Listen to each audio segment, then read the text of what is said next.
Hello friends, welcome back to my channel. If you are new here, my name is Abby and I like to talk about spooky things. In today's video, I'm going to be showing you 25 terrifying TikToks. If you guys like this video, please be sure to give it a big thumbs up, click the subscribe button down below, and turn on post notifications so you would never miss a video. I post every Sunday and sometimes Wednesdays at 2 p.m. Pacific Standard Time.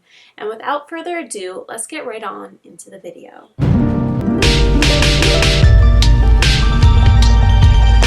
Our first TikTok is with user Jenna Phillips, who ends up in a frightening situation when her daughter appears to be talking to someone who doesn't exist. The log is not getting down. What? She's not getting down. Who, honey? Kalong is not getting down. What's her name?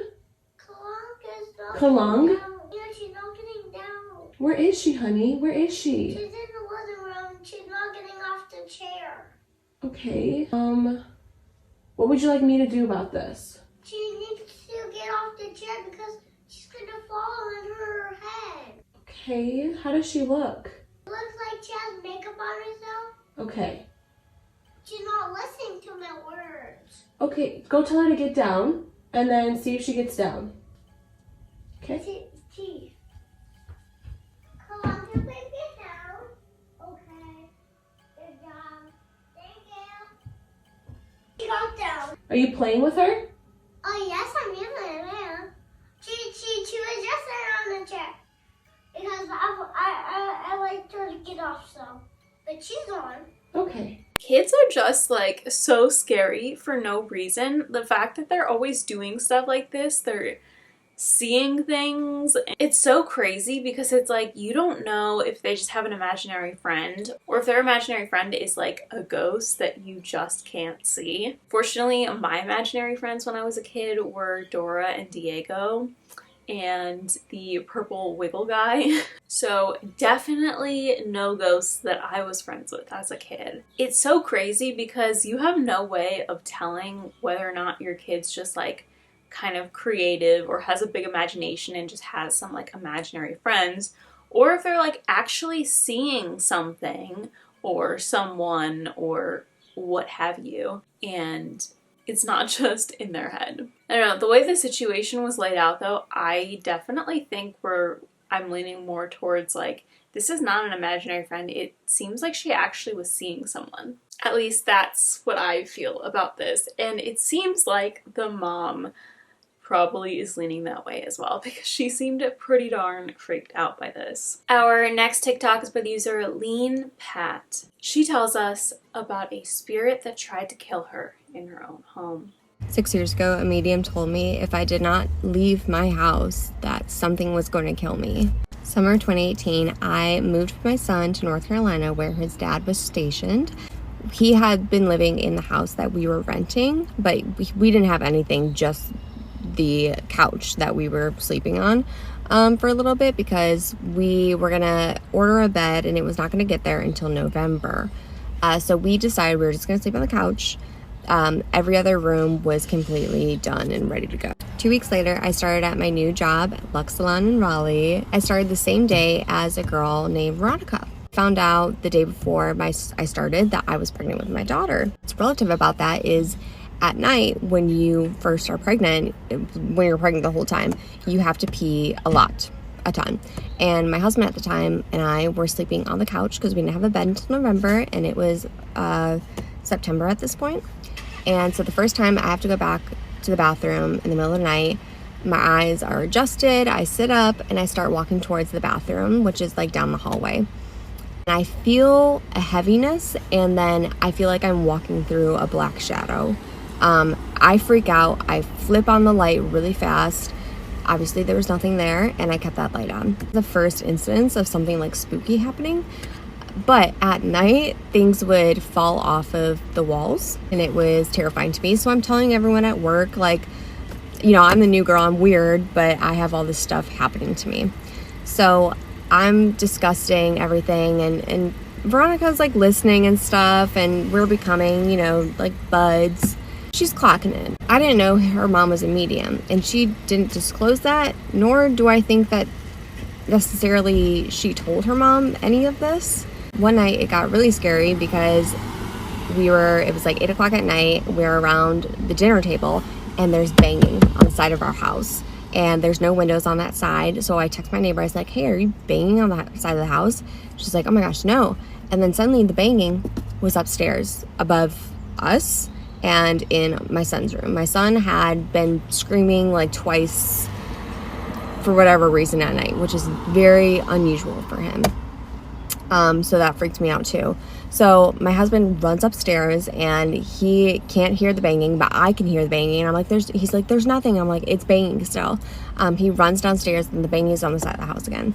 I don't even remember what we did that night. I blacked out. I don't remember anything. I don't even remember telling my family it was happening, but I told the girls out at work.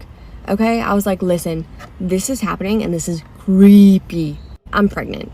Finally, we have a bed, okay? So I don't have to do the spooky bathroom trips at night. So we have a bed, we live upstairs. One night when I was pretty pregnant, I shot up in bed because I was being choked.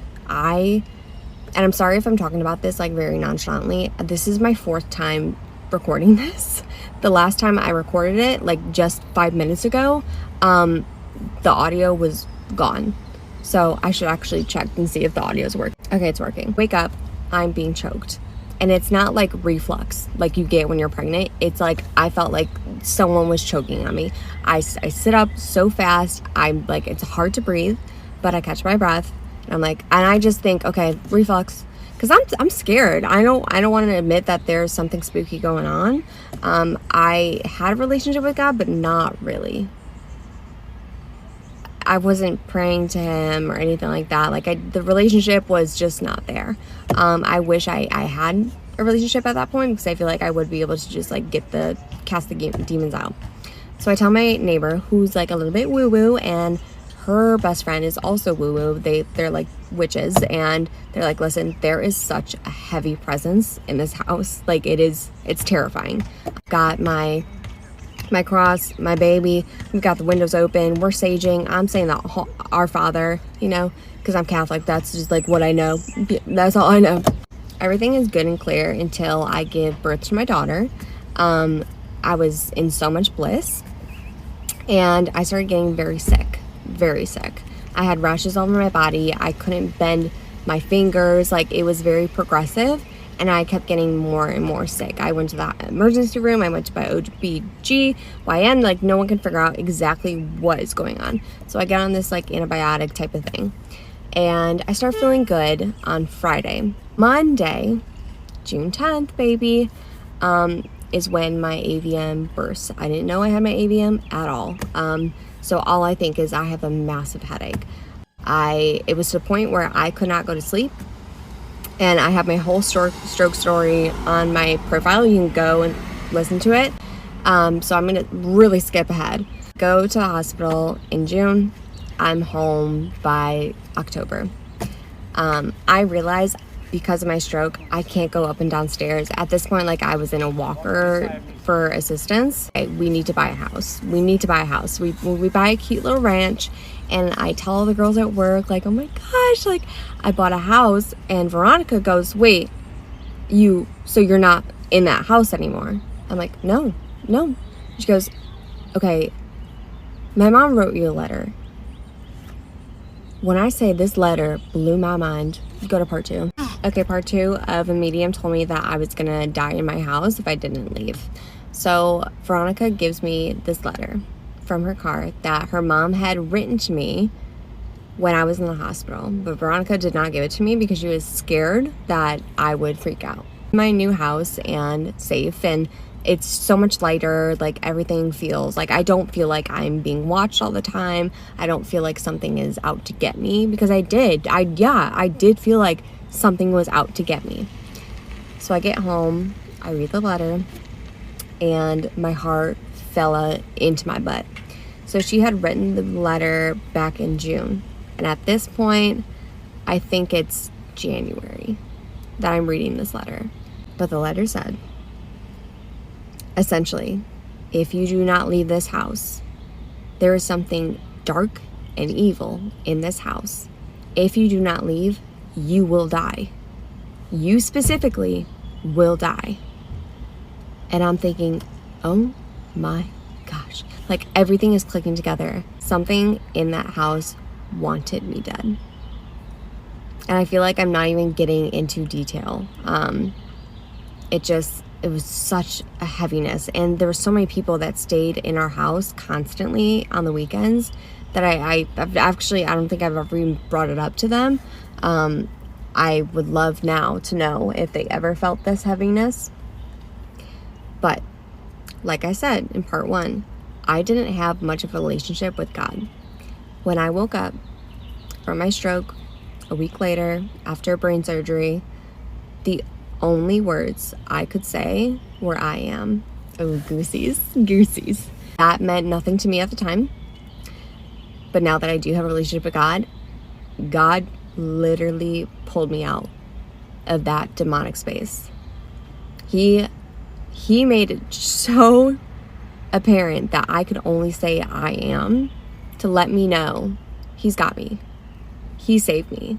Knowing I didn't have a relationship with him, but he still rescued me, is wild to me. If you're a Christian, you understand how significant the fact that I could only say I am is insane. I still have not met that medium, and I'm friends with Veronica today. Still haven't met her mom. I've talked to her mom on the phone, and only because one day she needed to talk to me.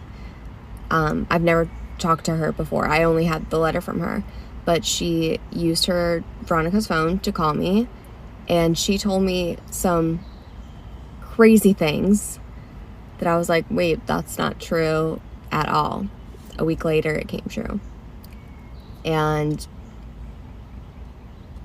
I don't think I'm ready to discuss or disclose the things that she told me, but it definitely gave so much validation to the fact that there was something very, very dangerous in my house that was going to kill me.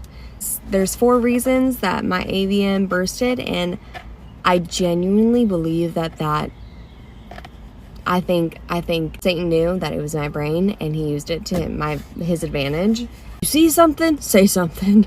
The thing that I find the most concerning is that she was the only one experiencing this paranormal activity. Her husband, who was literally right there next to her, had no idea what she was talking about. It's clear that this thing was absolutely targeting her and had some kind of weird fascination with her. I honestly feel like it could have been some kind of a possession attempt, and that's what caused her AVM to burst and her to get so sick, is because something horrible was trying to invade her body. I also just can't imagine going through all of that and then finding out that someone who frequently connects to the other side and is a medium who didn't know about your situation somehow knew about your situation and tried to warn you about your safety. I don't know. I feel like this is one of those situations where it's so scary because you don't know the extent of what could happen, and it seems like she just got really lucky that she made it out. And, it's like you move into this house and it seems great and whatever, and you don't know what's in there. You don't know what the last people were doing. Maybe it wasn't like they intentionally did something to the house. Maybe it's just their energies that stuck there or something like that. It's just, I feel like that's the scary part, is you never know. You could easily get into a situation like this without having any intention of ever doing so. I mean, I don't think anyone intends to move into a house that tries to harm them or something like that. But it's like you can have the purest of intentions moving into a new place, and you never know what has been left there by the previous resident. Our next 4 TikToks are by the user Jamara. I'm going to show you the first 3 all together, as they are all kind of related stories from paranormal activity at various homes she went to as a traveling nurse. Y'all want to hear about how I got sent to a couple haunted houses for home care? I'm about to tell y'all. Now, first of all, a little backstory. I've always been able to see spirits and hear spirits ever since I was a kid. Same thing with my mother, and same thing for the majority of the women in my family, and same for, I would say, most of the men. Okay, so boom. I ended up getting this job at this agency who did 24-hour shifts. I would pack a bag and be gone for a few days, and I would always pack my Bible. My mother, she works with kids, so she pretty much was off during that summer, and she was like, I'll just get a job with you and just work like once a week so I can get out the house. It just gave her something to do, so she decided to do that. When the company sent us this client's information, they sent her picture through this app that they used, and as soon as they sent the picture through the app, me and my mom were looking, and we both just like jumped back like that. I don't know why we did that. We both felt something in that moment, but it was at the same time. So then my mom looked at me and she said, we're going to see what that's about. And I was like, I guess. So the next thing you know, a few days later, it was time to go ahead and start taking care of the client. And so I'm driving there. And as I'm driving there, I see this man walking towards my car as I'm driving. And then once I drove past him, I couldn't see him in the rear view anymore. That was strike one. Then I finally get to her house and I park in her driveway. And when I park the car in the driveway, I see somebody peeking out the window and it's this woman. Okay. So I'm like, oh, okay. Well, they didn't tell me that she was going to have family over and whatever. They usually would tell you that. It was no big deal. They would just usually tell you. And so then I finally, when I parked the car, this feeling came over me and I just did not feel right. I felt sick. I didn't like the way I felt. My head was hurting. I was like, it's too late now. I'm here. I can't just leave this woman high and dry. So I go in, and when I go in, it's like a darkness in the house. I felt so uneasy. And so in my head, I'm praying. Do you know that as soon as I got in there, this woman started telling me like, yeah, so I don't have cable. She's like angry. When I say angry, she is an angry woman. I don't have cable. I don't have Wi-Fi. So don't even ask. And I was like, yes, ma'am. Like I wasn't going to ask. So nighttime came and it was time for her to go to sleep. Soon as she went to sleep, I settled down on the couch. The kitchen was extremely dark. So she had one of those kitchen sliding doors where you can slide it closed. I closed that mother freaking door. Okay, I was terrified. I was scared because I'm like, it's so dark. You go in there, you can't even see your hand in front of your face. That's a weird kind of dark. Like I've never seen a house so dark like that. So I slid the door closed because I'm not about to be sitting here on this couch and looking into that kitchen and just see darkness like that. So finally, I dozed off. And when I dozed off, somebody tapped me. And I thought it was the client. I was like, oh my gosh, she got out of bed. So I jumped up. I said, yeah, what you doing out of bed? And when I looked up, it was the man that was walking by my car when I was like down the street from this woman's house. Terrified. I jumped up and I said, God, in the name of Jesus. Like I was like, not even joking. Like I instantly started praying because I don't think so. So when I started praying, the man, like he backed into the kitchen. I closed that kitchen door. So I was there for 3 more days after that and experienced nothing but craziness. Finally, my mom got there to the woman's house because she was doing once a week. And so she got to the woman's house. And when she came out, now mind you, my mom was born in the 60s. So she know to do stuff that I don't know to do. So once she got home, she said, she's angry. She is angry. And so I said, well, it was like, what? I said, did you see him? Did you see the guy? She said, I saw him. I said, what did he do to you? She said, he didn't touch me. He didn't come near me. And so then she said, I prayed around the house. She said, I anointed the house. She was like, but it's her. She's angry. She's holding them near. That man is her husband. She was like, her daughter died terribly. And I said, how her daughter died? And I can't remember what she said, but apparently she died in a terrible way. And so when I finally went back to that house, and the woman, she kind of opened up to me and she showed me a picture of her daughter. Y'all, why was her daughter the one that was in that window when I pulled up in that driveway? So when people be saying that they want to open their third eye, baby, take it. Take it. Because I be fucking tired. I be tired of this. All right, y'all. This is part 2 of the caregiving haunted houses.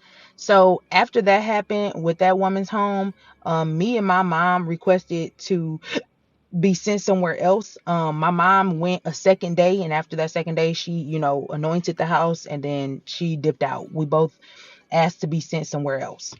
So they ended up sending me to this rich woman's house in Ann Arbor. And when they sent me there, they were a nice family, sweet people. The daughter was about 17, and around that time I was about 20. I won't be too descriptive because I'm only a few years older than her daughter, and I don't want her daughter feeling any kind of way. She's probably on social media. So I ended up cooking for the family one night. And while I was cooking, I was the only one in the kitchen downstairs. They were upstairs getting ready, and this person walked by me, and I pretended I didn't see it because we're not doing this again. I just got sent here. Gone. So when I acted like I didn't see them, it's almost like they made it their mission to push for me to see them. I still ignored them. What made the house real creepy is in my guest room, there was a painting of the woman. There was a painting of her when she was a kid. And y'all, I'm not even trying to be funny, but that was not a cute painting. That painting looked like Annabelle. It really did not. I ain't like that painting being in my guest room. I said, can I put this elsewhere? She was like, yeah. So I put that painting out, but then it was a creepy dollhouse in the corner. And I was like, I can't get away from this stuff. So the woman went ahead and she moved it for me. She said, okay, I understand. And she moved it to a different guest room. The next day, her daughter had friends over all day long. And while her friends were over, I noticed that they were like huddled together, being real secretive. And I was like, okay, whatever that is, whatever that's about. And so finally they all went up to her room. They closed the door, had all their shoes outside of her door. Her mom was like, hey, can you let her know that it's time for her friends to go home? I said, yeah, sure.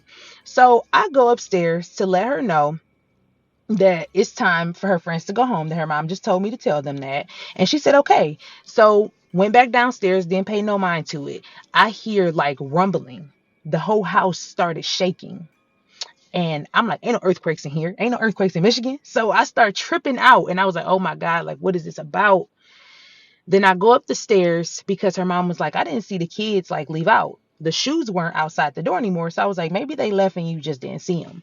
But then I hear laughter, and it sounds like more than one person. So I knocked on her daughter's door, and I was like, I opened it. I'm like, your mom told them that they had to leave. Like, they have to go.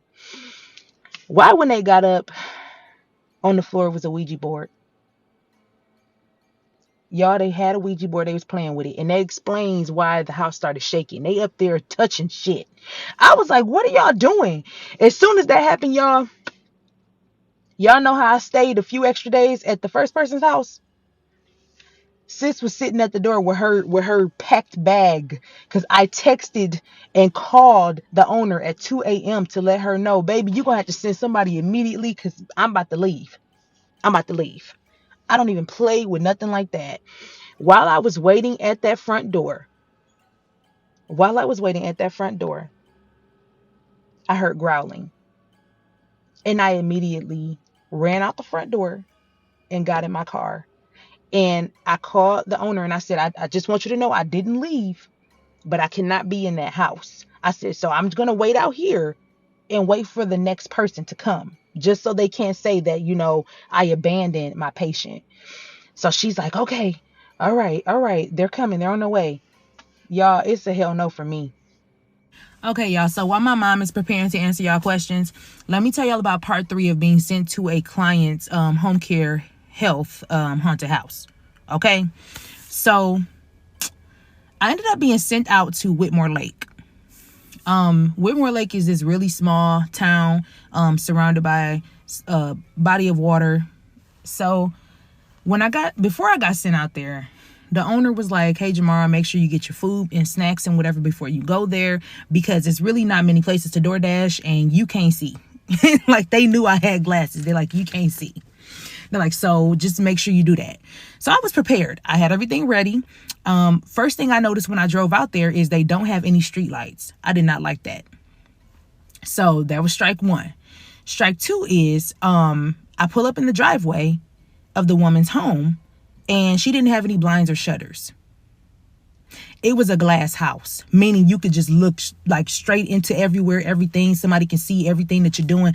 No, there needs to be some damn shutters, some blinds, something. And what was even creepier is she lived right on the lake. So if you look out her kitchen window, and then mind you, the kitchen window is not small. It's a huge window. Okay. And then the sliding doors are right there too. So all you can see is right there. You stand right there out at the lake and there's no light out there. Like what? So anyway, I'm getting a report from the man that, that I'm relieving. And when I'm getting this report, he gave me the rundown of everything. Like, hey, I cooked the food already. Oh, and by the way, she says really weird things. I was like, weird, like how? Like, what did she say? And I think he was just trying to hurry up and get out of there. He was just like, oh, just weird stuff, nothing, and then he was just like, well, I'll see you in the morning. So he hurried up and skedaddled. And so I'm sitting there and I plated her food and she wanted to watch TV before she went to bed. So we're watching TV while she's eating.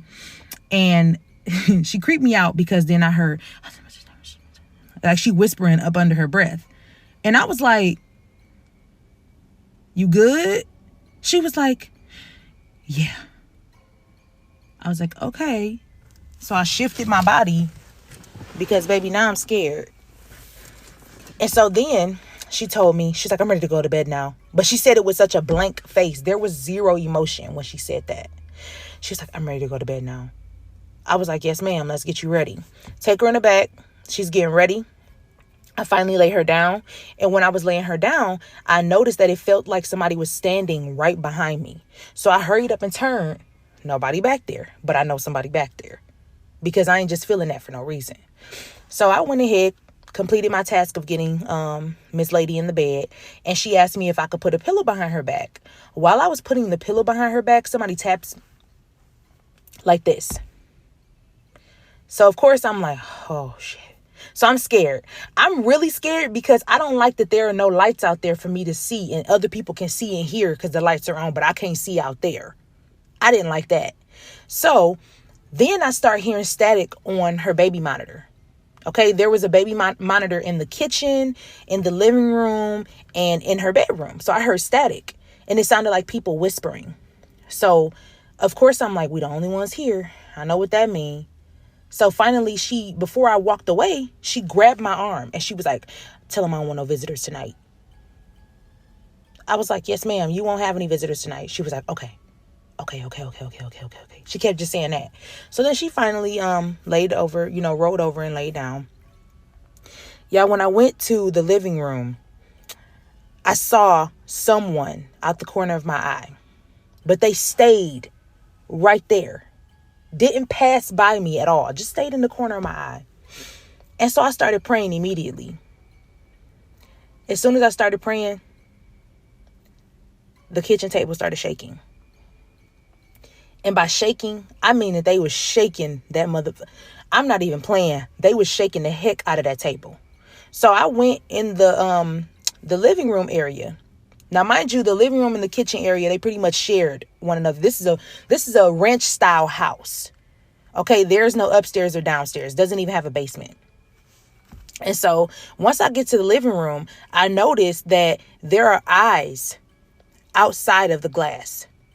I don't see a face, but I see eyes. And so immediately, what's your first thing if you see somebody outside of a glass? You trying to close the blinds. I go up to the window and I'm like, damn, this bitch ain't got no blinds. Like, I was pissed.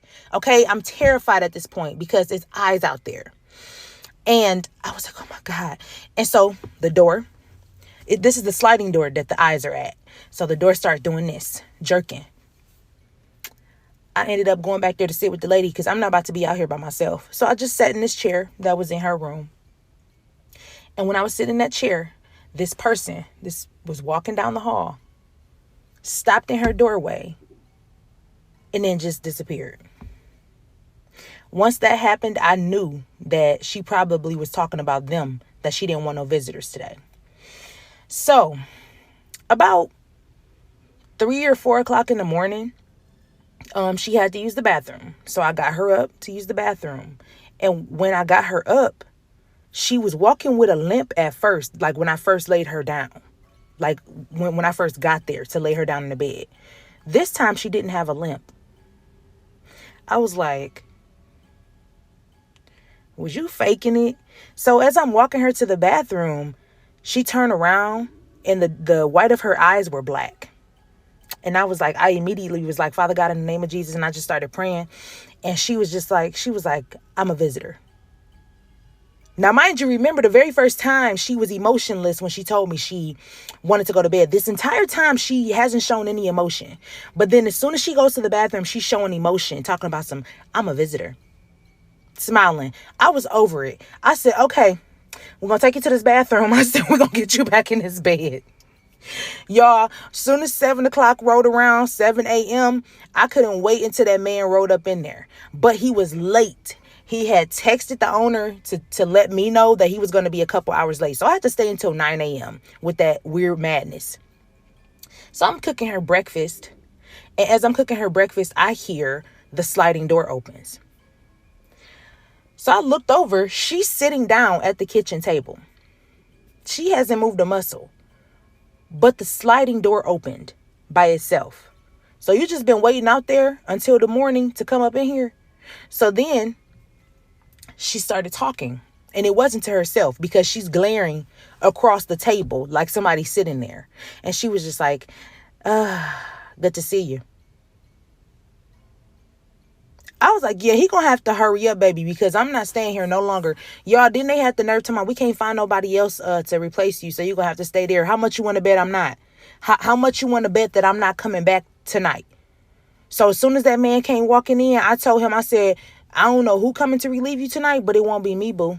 That's such a hard job to have to begin with. I really, really admire people who work, like obviously nurses, but like nurses especially that work in hospice and go to homes of elderly people and take care of them. That is such a hard thing to do, like just on its own. But when you introduce like weird energies and paranormal activity to the mix, that obviously makes it all the more difficult. I also think it's one thing being in like a hospice facility where there's multiple patients, multiple other nurses, and you're experiencing some kind of weird activity there. But when you are alone, one-on-one in someone's home, a home that you're not familiar with, and you're experiencing that kind of thing, that makes it even more frightening. I'm so curious to know, especially what was going on in the last story. I have no idea what that could be. Like, I don't know, the lady, it's like, I feel like maybe she might have some kind of dementia or something, and it's preying on her because of that. And it is really interesting too that all the stories, is like they have their similarities, but they all seem to be different, like causes or like things. No two ghost stories are exactly the same, which is so interesting. They're like snowflakes, if you want to think about it that way. There's just, yeah, it's so interesting that she's had 3, I'm sure more, but 3 at least experiences doing this like nursing at people's homes. And they're all like a little similar, but they're also very different in like their own ways. I do not blame her for getting out of there as fast as possible. I think you need to protect yourself. Like, you need to protect your energy. You cannot let something like that get fixated on you and then bring it into your own home. Yeah, no. Take care of yourself and get out of there as soon as possible. The 4th TikTok from her that I'm going to show you tells about why you should keep your house clean. Hey y'all, here's your haunted story, okay? Don't come looking for me or nothing. So when me and my brother were younger, we used to get volunteered a lot for things that we didn't want to do. My mom would volunteer our services a lot. So one day she was around her childhood friend, and I heard her say, we weren't listening to them for real, but all of a sudden we heard my mama say, yeah, the kids can help you. Me and my brother both looked, and we was like, well, what? And she was like, help her clean her house out. So we like, oh, okay. Like when she said clean her house, we thinking maybe she just needed help, like getting behind the furniture, like deep cleaning, moving things around heavy, heavy things that she can't really do because she's older. Wasn't old like that, but at that time, I think my mom was like in her early or late 40s. She was in her late 40s, but so older, but not old. So we're like, okay, she probably just can't do it herself. So my mom, she dropped us off with masks, gloves, everything we needed. We're going to this woman's house. My mom grew up with this woman. We went to this woman's house. And as soon as we got in there, we could barely get past the door because that's how much stuff was in that house. Okay, it was like a hoarding house. Not as bad as those, but definitely bad. So we started moving things immediately. Started throwing things right on in that dumpster that woman had rented. And we started just tossing. Now, my brother is really nonchalant. He doesn't let things bother him the way I let things bother me. So he was like, I'm feeling sick. I was like, yeah, me too. I was like, I don't feel good. And so then he's just like, he said, let's finish up and then we'll go down the street and go to that McDonald's. So we finished up a little bit. Went down the street to the McDonald's for a break. Once we were done, we came back to this woman's house. And when we got back in there, my brother was just like, he's like, Jay, look. We both look over. It's a woman. Very pretty lady, but angry. And so when we saw that, we was just like, oh, okay. But the spirit wasn't the only thing that was angry. The woman, whose house we were cleaning, all of a sudden she was being nasty towards us. And we were just like, okay, she wasn't acting like that before. Like she was acting like a true jerk. Okay, real big jerk.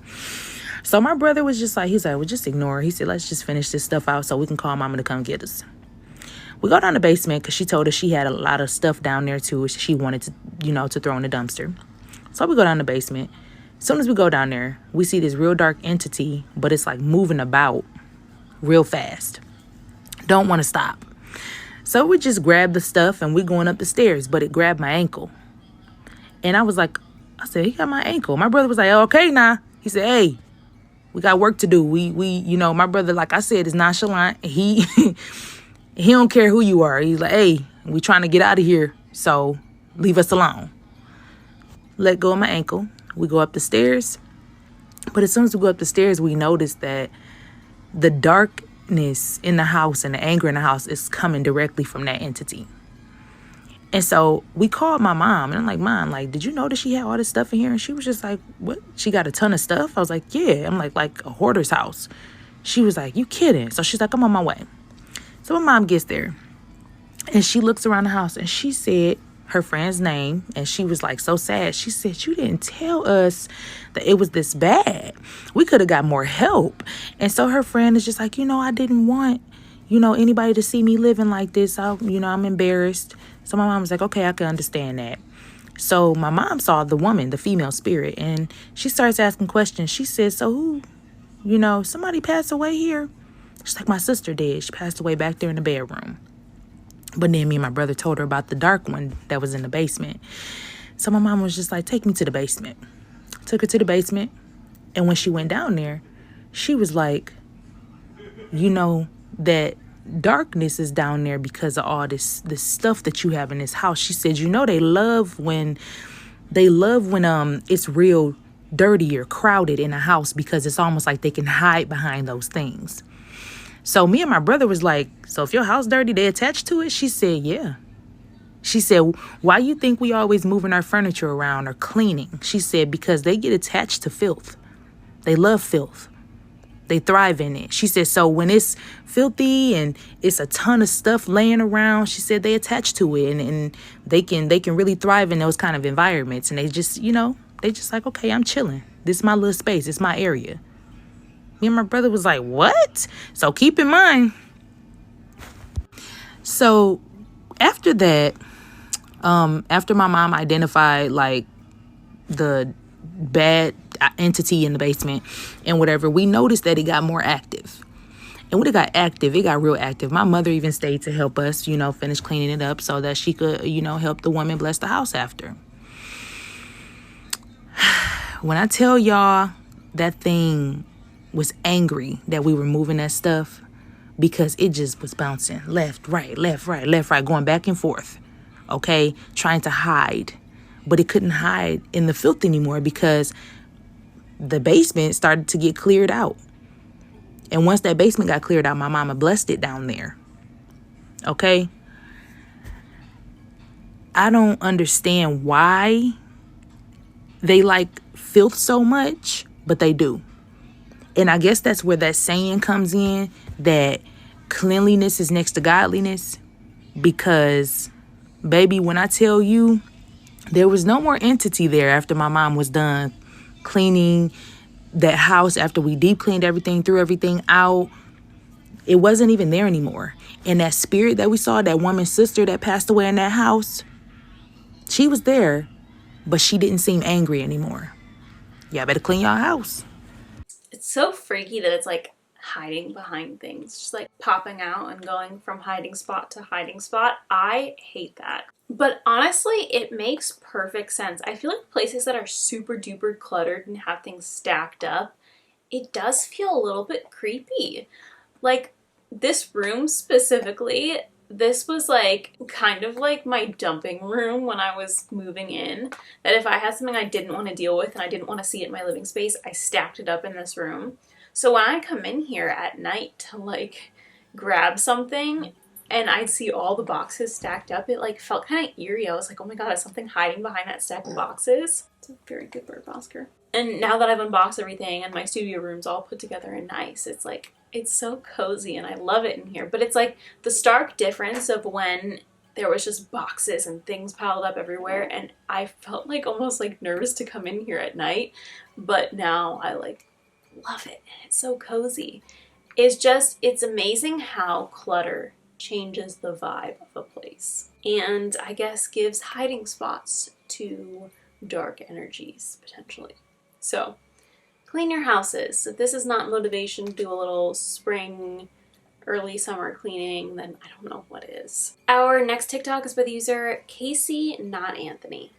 She tells us about a Ouija board experience she had in her haunted house. The house I grew up in is something straight up from like a horror movie. It is that scary. We actually had to have it healed and anointed on 3 separate occasions because the activity was that bad. If you're new here, my name is Casey, and this is my series where I talk about the haunted historical house I grew up in. Trigger warning, if you want a good night's sleep and you're sensitive to scary, spooky stuff, just go ahead and scroll on. The story I'm about to tell you takes place when I was 12 years old, and I made the stupidest decision of my life. I decided I was going to play with a Ouija board inside of the house with one of my best friends. I come from a very religious family. I was taught from the second I was born, you never play with a Ouija board because you are opening up a portal. I don't know if that intrigued me or if I just kind of wanted to figure out what was going on in the house because there was so much activity that had happened prior to this. Anyways, one night I've got cheer practice and my best friend was on the same team as me and we decide we're gonna have a slumber party. She's the one with the Ouija board. So I'm like, you have to smuggle this in your bag because if my mom finds it, I'm gonna be grounded for literally the rest of my life. And so she's like, okay, cool. After practice, we get back to my house and we go up in my bedroom and we start talking about, okay, how do we want to use the Ouija board? Like, what do we say? What do we do? We're like Googling things. And before you know it, I grab the box, I take the board out of the container, and then I grab the little, what do you call it? Like a plankette, like that little thingy. And I put it on the board and I'm joking around. I'm being very sarcastic. I start speaking out loud and I say a sentence I wish I would have never said. I say, if anything is in this house, show yourself. Never say that, by the way, unless if you're ready to see something. Nothing happens in that moment. Nothing at all, right? So I keep messing around with it. I keep talking to the board. I keep saying stuff, right? And at this point, we're not actively playing with it. But then I'm like, we have a competition tomorrow. So let's go ahead, take showers, get ready, and then we'll play with this just before we go to bed. So I put the board back in the box. I walk away, and at the same time, my best friend and I see this board. Like, it was so strange. It like jumped. Like, I don't know how else to explain that. It literally like jumped. Not out of the box, but just above and back in. And we're like, what the heck? So now I'm like, on second thought, actually, we're not going to play with this at all because that was enough for me. So we bundle it up. We literally wrap it up in a blanket and hide it in her duffel bag because, again, like my parents cannot see this. I'm like, hey, I'm going to go take a shower upstairs. You can use the downstairs bathroom to take a shower when you're ready. She's like, okay, cool. So I go take a shower. When I'm out, I go to my bedroom. And I'm immediately pissed because in the middle of the floor is the Ouija board. It's not in the box. It's in the middle of the floor. The little plankhead is right in the center. And I'm like, I'm pissed because I'm thinking that my friend, when I was in the shower, decided she was going to play with it by herself and is, in my bedroom doing the dang thing without me, number one. But number two, just leaving it out where my mom can see it, where I'm going to get grounded for 3 months. I think not. I march my tail downstairs and I knock on the bathroom door. And I'm like, hey. When she comes out, I'm like, dude, why did you do that? And she's like, do what? I'm like, why did you get the board out like that? Why would you get the freaking board out like that? She looks at me confused as all hell. Like, I could tell she was being honest. She's like, Casey, what are you talking about? Like, I never got the board out. And then all of a sudden, we started hearing stomping coming from upstairs, like right by my bedroom, like straight up stomping, dude. Like, we froze. We're petrified and my mom gets home, right? Well, we can't tell her. We can't tell her what's happened. So we're both kind of acting a little bit off. We've got to put our hair in rollers for this competition the next day. And we're both just kind of like, ugh. My mom is also like, okay, we got to get everything ready for the competition tomorrow. She's big on like, she doesn't want to be late, like nothing like that. So literally we get our uniforms in order. Like we get everything in order. So that way it's just easy tomorrow and we can get going. So the next day it's time for the competition, right? And we cannot find my cheer uniform. Like I swear to God, we can't find it anywhere. And it makes no sense. Like we had this sitting out, like I didn't move it. My mom is mad. She's like, we need to find this. I have no idea like where this went. We tear the entire house apart. I'm devastated. I'm bawling my eyes out, right? Then all of a sudden we walk to go to my bedroom, which we had all just been in, and my uniform is folded up, sitting in the middle of the bedroom, right where the Ouija board had been. And the stories I have about after I used the Ouija board are 10 times worse. So if you want to hear more disturbing stories on the haunted historical house I grew up in, make sure to go ahead and give me a follow, comment, like, and share. As always, thank you for watching. Love you. Bye. Don't mess around with Ouija boards. I say it every time this comes up, and I'm probably going to say it again later in this video when we come across another Ouija board video. But do not play with Ouija boards. You don't know what you're letting in, you don't know what you're talking to, just don't do it. It's an easy way to get yourself haunted. I know this by personal experience. It's not good. The board just jumping on its own, horrifying. The board removing itself from the box and setting itself up to be played again, even more horrifying. Like, I feel like Ouija boards kind of have a mind of their own. Don't want it in my house, don't want to touch it, don't want it anywhere near me. And I think after the amount of stories I've shared about horrible Ouija board stories, I hope that I've convinced every single one of you watching this video to never touch them yourselves. Or if you do, don't be surprised if something bad happens, and do not drag me into it, because I warned you. Our next TikTok is by the user American Phil, who finds a very frightening thing in her bathroom. You guys, what the fuck? I just found the creepiest thing in the entire world in my bathroom, and I'm kind of freaking out because I don't know where it came from. So I'm in the bathroom getting ready, right? And my housekeeper was here, and I'm very close with her. I look down on top of where I keep my my cotton pads and stuff. There's something weird and brown sitting on top of the jar. And I look at it. It almost looks like a sugar cube at first. Then I get closer. That is a human tooth. That is a human fucking tooth. That is a goldish, yellowish human tooth. So I'm sitting here thinking, I've never known my housekeeper to have a tooth that, first of all, comes out, and second of all, that she pops out from time to time. But she passes by me and I'm like, hey, is this yours? Don't forget it. And she's like, no, Amanda, that's not mine. I thought it was yours. That's why I put it there in case it's important to you. And I was like, what do you mean that's not yours? What do you mean? I'm like, that's not true. That has to be yours. Are you kidding? She's like, no, Amanda, I swear to God, she's like, I found it. I'm like, where did you find that? She said, yeah, it was sitting on the counter right next to that jar. I need you to understand, I don't know anyone in my life that has a tooth that can come in, come out.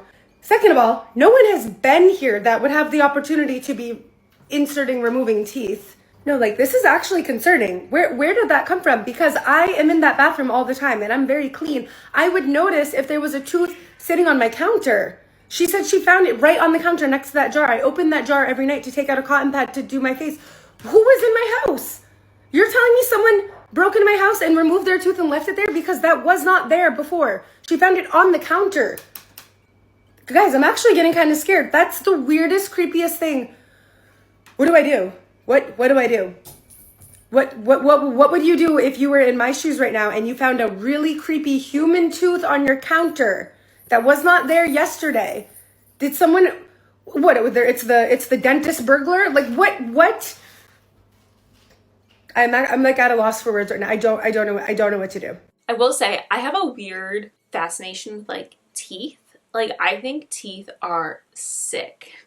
In a spooky way, I think they are so cool. However, if I found a random tooth that I did not purchase, well, also to be clear, I don't purchase people's teeth. I don't know, that would freak me out a little too much. Do what you want. I'd be a little scared to do that. However, if I found a tooth that I did not purchase, did not fall out of my own mouth, and it's just like sitting propped up at my attention in the bathroom, that's weird. Like, that's frightening. And obviously it was propped up because her cleaning lady found it and set it there. But why did her cleaning lady find it? Because why was it there?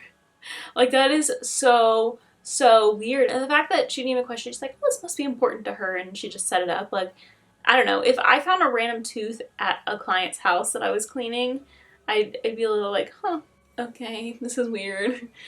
I wouldn't say anything, but I'd question it a little bit. But the fact that she just like is like, oh, this must be important to her, let me put it where she can see it, and then she finds it and it's like, what the heck is this? So weird. Where does that come from? How do you just find teeth in your house? It's like, was someone in your house and then they lost a tooth? Was someone in your house?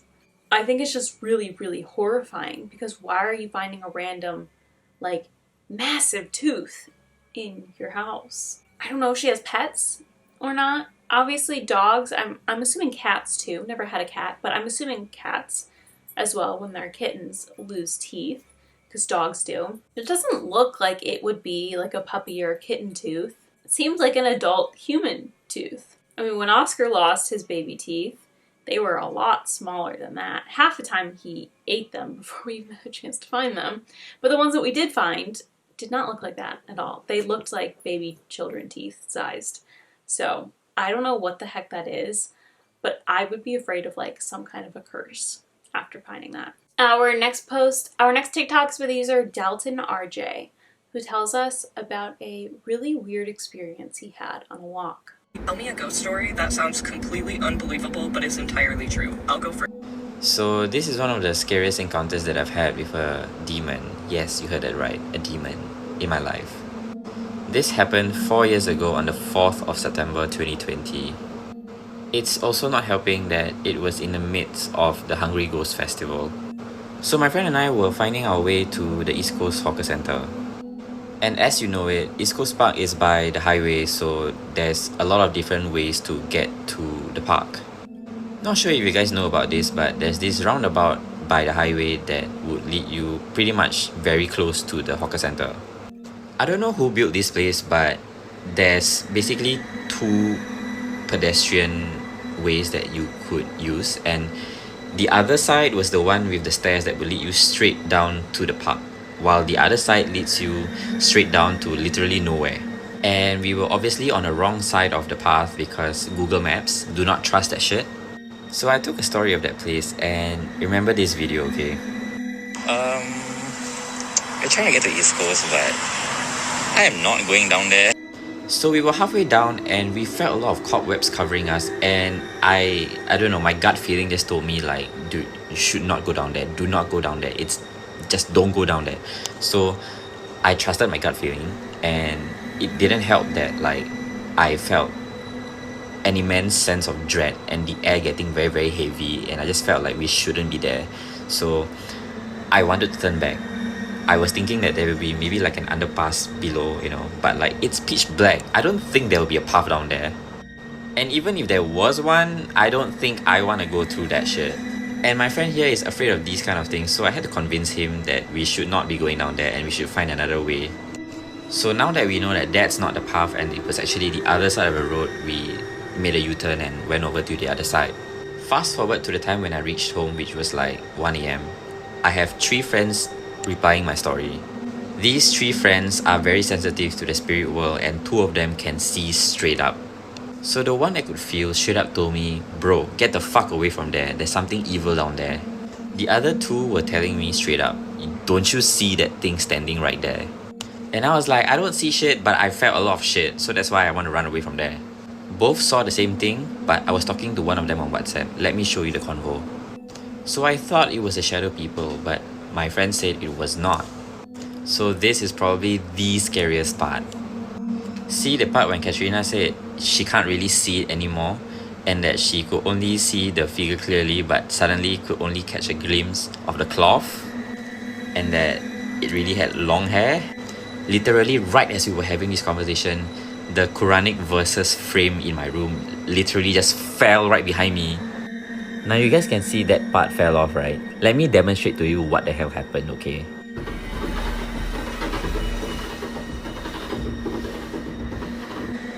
Can you imagine that happened as we were having that conversation? I literally froze and I did not dare move at all. Like, oh my god. And yeah, GG. Want me to pray for you? Yeah. So a little context regarding my friend that I'm talking to over here is that she can see very clearly in real life rather than on pictures or videos. But this time around, she could see it very clearly on video, which only means one thing. That thing is very strong. So that's why she said, that's why I got a shock when I could see it in the video that you sent me. Yet now I can't anymore. Like it's just gone. At that point of time when it's just gone, it disappeared from that picture and into my room. So that thing came into my room and terrified the fuck out of me. And I would really like to believe that it's just the glue and it just fell off, you know, but there is no way that it happened at that exact moment. Like, it's way too much of a coincidence for that to even happen. Like, I feel like, yes, those kind of things do happen, but like, why at that period of time? Why specifically at that period of time? I just feel like it was a sign. I'm sorry. I was so terrified. I called my dad from my room on my phone to ask him to open the door, collect the frame, and to play some holy verses on the speaker. I have yet another encounter that is as scary as this when I was hiking with my friends, so let me know if you guys want to hear it. I think just point blank period, if you're getting bad vibes, you should leave. Usually your body knows before your actual brain knows, or before you experience something, that something's wrong. That's why we're blessed with like gut reactions, because sometimes you know something's wrong before you actually have a reason to, and when you experience that, you should listen to it because it's probably going to keep you safe. Then that sign just falling off the wall is not a good sign. I don't know, it just feels like there's some kind of an energy maybe that kind of followed him back after that experience and is trying to mess with him. Our next TikTok is for the user Toe2 who sees a really weird acting turkey at the cemetery. Bro, I swear to God, this turkey has been attached to this grave, circling it for for so long now. I just started looking 10 minutes ago, but it's probably been doing this all day. Like, what is going on? It's been circling it in circles for so long. It's so crazy. Like, bro, I'm right here next to, I walked over from my car, my friend's grave is over there, that's who I came to visit, and I just look back, and I see this. Bro, like, I'm right next to it, it's not even doing nothing. It's just circling the grave. Honestly, that is really weird. I know for a fact animals can sense things and are aware of things that you would be surprised about. I just don't know what exactly this turkey is sensing. Like, what is going on that is making this turkey run in circles around this gravestone? It's not new. The grass is perfectly green. There's no fresh dirt or anything. I highly doubt it's like the family turkey or something. Really don't think that's the case. It's just so weird. Like, that's the only thing that really makes sense to me, is if it was like somehow a grieving turkey, which I feel like sounds dumb in itself, but I don't know how else to explain this, because why is it just doing that? Do turkeys normally randomly run in circles? And it's just a creepy coincidence that it's in a cemetery? I don't know. It's really, really weird. I have no explanation for this. Our next two TikToks are with the user Sonia Lee. In the first TikTok I'm going to show you, she tells us a weird experience she had with her aunt in her home. Sorry for the wait. Here's a really scary one for you guys for waiting for me. So my aunt lived in Toronto and we lived in Mississauga, right? My aunt has been dealing with a lot since she gave birth to her son at the time. And so my mom said, hey, why don't you come to our house and stay with us for a few days just to get your mind off of things. So she came over and the whole time she had to stay in my room. Her and her son stayed in my room the whole time for a few days, but she just stayed there. She didn't talk to anybody. She just was quiet. My mom was getting worried, so she called her brother and she's like, why don't you come and like take her to your house since it's closer to her house and where her husband is, so you guys can take care of her and see how she is there. Now this is key information that you have to remember what I'm going to tell you right now. My sister goes to bed at like maybe 8 p.m. and my uncle ends up coming over at 9 p.m. Okay? My sister falls asleep at 8 p.m. and she doesn't know my uncle came over because she's asleep, so my uncle comes over at 9 p.m., okay? We're telling him my aunt's being a little weird and stuff and she just maybe wants to stay over near her house or something, or a different environment, so she ends up going home with my uncle that night. That same night, me and my mom started talking about how weird things have been since she came over, just the vibe, the energy, and how weird she's been acting. And so my mom ends up calling like a witch doctor from back home in Pakistan. She calls him and she tells him a little information about her, but what he told us kind of scared us. He said that someone had done black magic to my aunt back home in Pakistan, to my aunt, and that's why things have gotten really bad for her around that time. Someone was jealous of my aunt and her husband's marriage, and she did something. So my mom and me are pretty spooked, and we're like, okay, let's just call it a night, let's just go to bed. Mind you, I slept in my sister's room on a mattress on the floor. I didn't sleep in my room that night. The next day, my sister wakes up in the morning, and she brushes her teeth and everything, and then she checks my room and sees my aunt sitting on my bed looking at her like this. My sister's like, okay, and she closes the door. Didn't think much of it, and she went downstairs and she went on the computer. I wake up maybe an hour or two later and I run downstairs and I tell her what happened like last night. Like, oh my god, someone did black magic to our aunt, like this and that, and you know, and she's like, well, where is she? I'm like, she went home last night. My sister's like, what are you talking about? I just saw her upstairs on your bed looking at me. And her face, like, blood dropped down from her face and everything, and she's like, Sonia, no, I saw her. Making a part 2 as we speak right now. Go check it out. It feels like it was a mimic pretending to be her aunt. Almost like taking advantage of the situation. I mean, honestly, the aunt's behavior sounds like she's probably dealing with some kind of postpartum thing, which obviously is not paranormal in the slightest. But I wonder if there was something in the house that was taking advantage of the fact that she's in this vulnerable state and for whatever reason decided to like pretend to be her around Sonia's sister. I don't really understand the logic behind it, but it feels like something was kind of just preying on her vulnerable state and then decided to mimic her for whatever reason. I don't know, half the time I feel like these things have no real, like it doesn't seem like there's an outcome that the spirit or demon or whatever had in mind. It's just sometimes like weird stuff, and I wonder what's the reason, but I guess they don't really have to have a reason to do what they do, quite frankly. I don't know, I feel like that's just a situation that's happening here. The second TikTok from Sonia, she shares with us a weird experience she had while walking one day and coming across a couple creepy streets where paranormal activity has happened. Good evening. Tonight's story is actually something that happened to me a few months ago, and I never brought it up because I didn't want to talk about it immediately. but it was very strange, and I thought I'd share it with you guys. I was walking with my friend, and we were just walking downtown, and we started to pass by this old church. And I always thought old churches that were like cathedral looking Gothic churches looked creepy. Churches creep me out. No offense. I just think they look like old and scary and dark and stuff. So we were passing by, and I was like, that looks creepy to me. And he's like, I mean, if you make it creepy, it'll be creepy, you know? And I was explaining to him, like, abandoned churches or abandoned anything can have things lingering in it, not just homeless people or whatever. I think there's things there.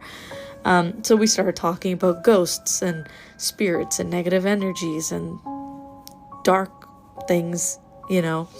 And so as we were walking, we ended up on a street, like at the entrance of a street, and my body like stopped me. My brain said stop. And I was like, wait, what street are we on? And he said the street's name. And I'm like, oh my God, this is a friend of mine's street. You know, the possessed friend that I had a few years ago in high school?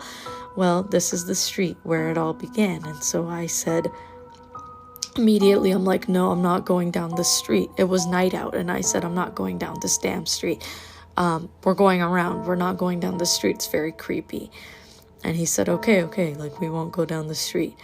But I just thought it was very odd that we were talking about ghosts and spirits and demonic things, and then all of a sudden we're on the street where he who not shall the person who shall not be named lived on. Or lives on sometimes. So I was like, yeah, we're not going there. So we went around to the next street, and my friend was saying, like, even this street's creepy too. And I'm like, I'm telling you, like, the streets are very creepy down here for some reason. It's very, you feel like unnerving, and someone's like watching you or like behind you. It's a weird streets. And as we were walking, we were trying to get to the next street, but we couldn't find the next street. And I've walked in this area many times. I grew up in that area, but I was like, why is the street not coming up that we're trying to get off on? And we just continued walking, and we ended up on a street completely different that you're supposed to get off, like you're supposed to be at an intersection, and you would cross that intersection to get to the next street, but we immediately got to the next street. So I just thought that was very weird. Very, very weird. And then maybe it's like misunderstanding on that part. Maybe we went around, maybe we didn't catch it, I don't know.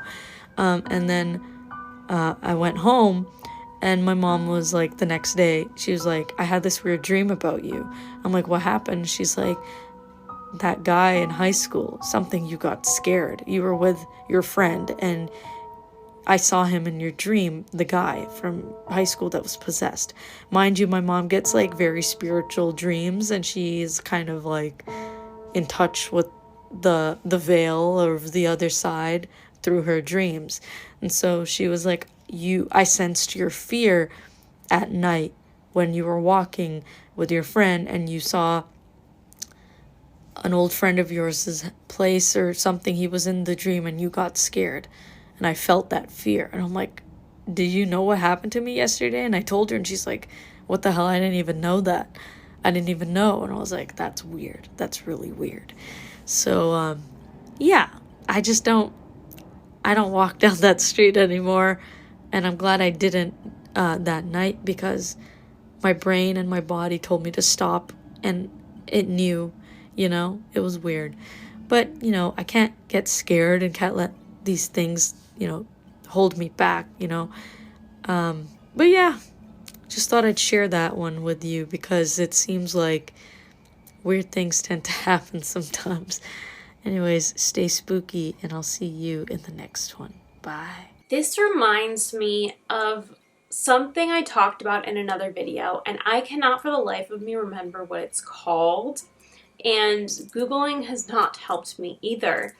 But it's a phenomenon that happens in New Orleans, where sometimes you're walking around and it seems like streets and businesses change from minute to minute. Like you turn a corner and the street that you should be on is not the street that you end up on.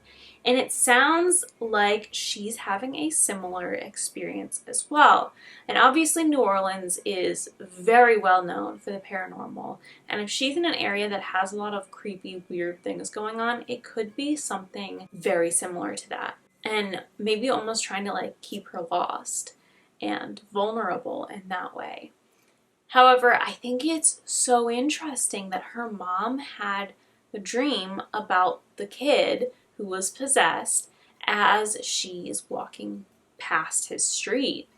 I think it's a perfect example of mother's intuition. My mom would always sense when I was about to like get myself in trouble as a teenager, and she always had these gut feelings right before something weird would happen, and I was always impressed by it. And I still am very impressed by it. And it seems like it's not only my mom who has this special ability. I think it really is like a mother's intuition thing, that she tuned into the fact that her daughter was kind of in a risky situation in the moment. Our next TikTok is by the user Coach Vigil. He shares with us an experience he had in Iraq in 2004. Tell me a ghost story that sounds completely unbelievable but is entirely true. I'll go first. So I don't know how crazy or unbelievable my story is, but it really happened, so I'm just going to tell it. Back in 2004, I was stationed in Ramadi, Iraq with the 2nd Battalion, 11th Marine Regiment, which was an artillery unit based out of Camp Pendleton, California. During our time there, we served as convoy security from Ramadi all the way to Baghdad for various convoys. That was our mission while we were out there. The base we were sent to was called Junction City. This was an Army, Marine, Navy compound that was across the river from the city of Ramadi. And the base we're on was a prior Iraqi police compound that we had taken over. So it was a pretty big base, several miles around the outside, high razor wire fences, outpost, artillery to respond to incoming fire, things like that. But several thousand troops stationed there. And so this was, again, 2004. And if you remember 2004, the Iraq War was very hostile. It was a very big year for combat. April of that year, there was a big battle in the city of Ramadi. And then in December of that year, Operation Phantom Fury is when we took the city of Fallujah itself. And that was during the time period I was there in Iraq. So just to give some background of when I was there. So to get to my story, back then when you wanted to call home, and I don't know what the protocols are now or how things go now, but when you wanted to call home, you had to go to a phone center. These were typically rooms that had about 20 phones in them that people would sign their name and wait in line. Typically, each phone call was allowed 15 minutes. So when someone came out, they'd call the next name on the list and they'd say, hey, so-and-so, you're up. And you'd go in there and you'd punch in a calling card number that you had prepaid minutes, and then you'd call home. And you'd have 15 minutes to call as many people as you could or just stay on the phone calling home, right? So I had made a routine that at 2 a.m. I would go and make my phone calls, because 2 a.m. Iraq time was like 5 p.m. back home, something like that, but nighttime there was daytime here, type of thing. So I wasn't waking anybody up. And also the base, everyone was sleeping at night. So those phone centers were much less busy because nobody was trying to wake up at 2 a.m. to call home more often than not. So I had a 1-year-old son at the time, and I just wanted him to hear my voice. You just never knew when your last day could be out there. So I wanted to call as often as I could, just to give peace of mind to my family that everything was okay, even if it was for a 1-minute phone call. And so I'd have my alarm set for 2 a.m. every day. And at 2 a.m. I'd wake up, I'd grab my rifle, sling it over my shoulder, and begin my walk a couple hundred yards to this Army phone center to call home. And so to make this walk, you'd have to walk across this open field. There was some grass, but there was no obstructions in this field. It was an open field, desert type of environment. But other than that, there was nothing across these fields, just a worn out path from hundreds of Marines and soldiers, walking back and forth between the barracks and the phone centers. And obviously, you're in a time of war. You're not walking with flashlights or things like that. And the only light there was the moonlight, which in the desert was more than enough. It's plenty bright. It always seemed like it was a full moon, never a cloud in the sky. So I'm making my walk. Across this couple 100-yard journey from my barracks to the phone center. And I'm looking at the ground. Not paying attention, just kind of looking at my next step, looking at my feet, staring at the ground, just thinking about who I'm going to call or, things like that. Well, about halfway there, I run into somebody like physically shoulder to shoulder, and I get knocked back. I get hit shoulder to shoulder, and I say, "Oh my God, I'm so sorry." And I'm immediately feeling like, oh my God, who did I just run into? I'm an idiot. I'm staring at the ground. And I reach for this person's like uniform to grab something to keep them from falling. But there's nobody there. And I'm looking and there's just no one there. And so I freeze with my arms up, like grabbing. And I'm listening for like somebody rolling in the grass or somebody stumbling, but there's nobody there. And I sit there for another 10, 15 seconds. I even say hello, and there's no one there.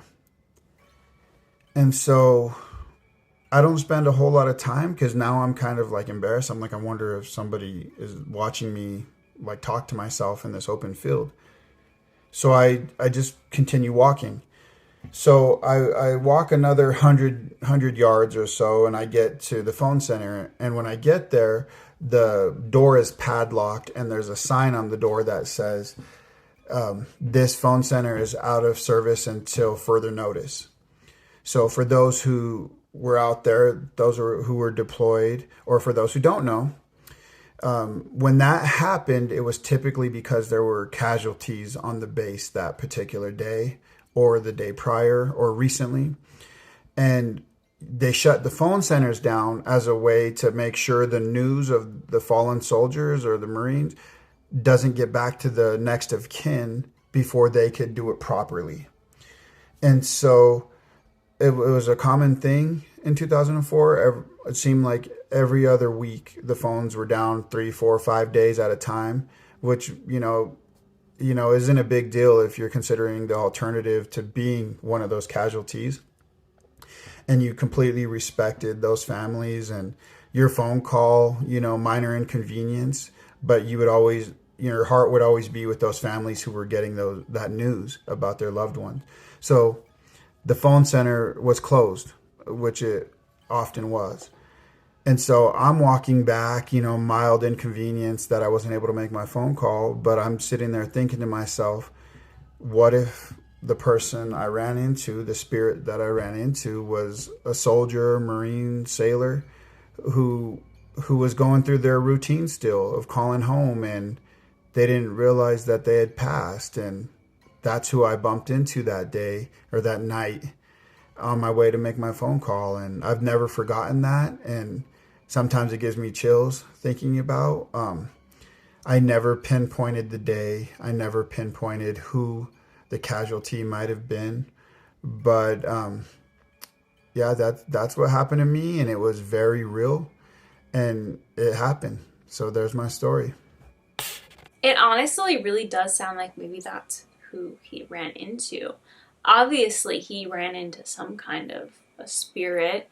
If he physically ran into someone, was knocked down, and no one was in the vicinity. Like if you're walking through that kind of a terrain, it's not like someone can just disappear and hide behind something 5 seconds after they run into you while you're still gathering yourself. And even if they could, I don't really know who would want to, unless it was someone with like weird intentions. So I don't think a fellow soldier would be doing anything like that, if it were even possible, which it doesn't sound like it is. To me, it is a spirit that he ran into, and I agree with him. I definitely think the best guess is that it was that soldier who was still just like making his rounds and doing the things that he normally would when he was still alive. Another thing I really enjoyed or took from this story, which isn't necessarily paranormal in the slightest, the fact that they were able to just shut down the phones for a few days to be able to give themselves time to properly alert the family instead of them finding out another way, which obviously I think is a wonderful thing, but it just reminds me of how hard it is in this day and age. Like, you can't keep anything a secret. Like, I'm thinking of multiple celebrities right now who I probably saw on TMZ or whatever and found out before the actual loved ones of the person found out. And it's so tragic that that's just how it is. But it's like, how do you prevent that, you know? There's one specific celebrity in general that I know through someone else that their family found out about their passing through social media. And like, it was absolutely devastating to hear that. So I really do appreciate the fact that they tried their best back then to make sure the news didn't get out before they had a time to actually tell the family themselves in a respectful manner. But it is sad that that's not really possible in this day and age, that things are just immediately posted and released and the whole world knows before families are given a chance to even think about it. So, yeah, not paranormal related, but just something else I'm kind of pondering from this story. Our next TikTok is by the user Celebrate, who tells us a couple instances where her dad has reappeared to her after passing.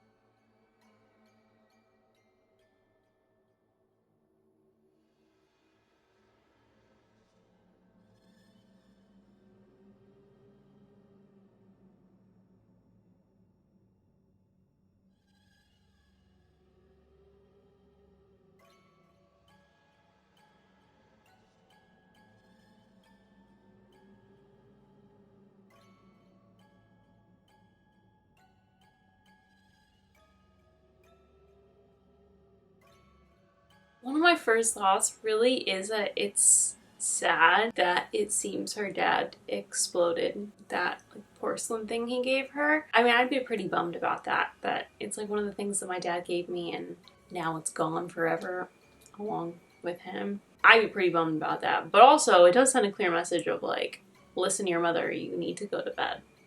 So I think that's a really interesting way to kind of get your voice across still from the other side. And the fact that he's still backing his wife up, even in the afterlife. But I think it is precious that he is like taking control of the camera and just taking pictures of his grandson. He's like so thrilled to see him and wants everyone to know that he's there and he can see him and he's excited about it. And I think that is absolutely just, I don't know, I love it. I think it is so, so sweet. Our next TikTok's by user Jovper21, who shows us a little home investigation they did.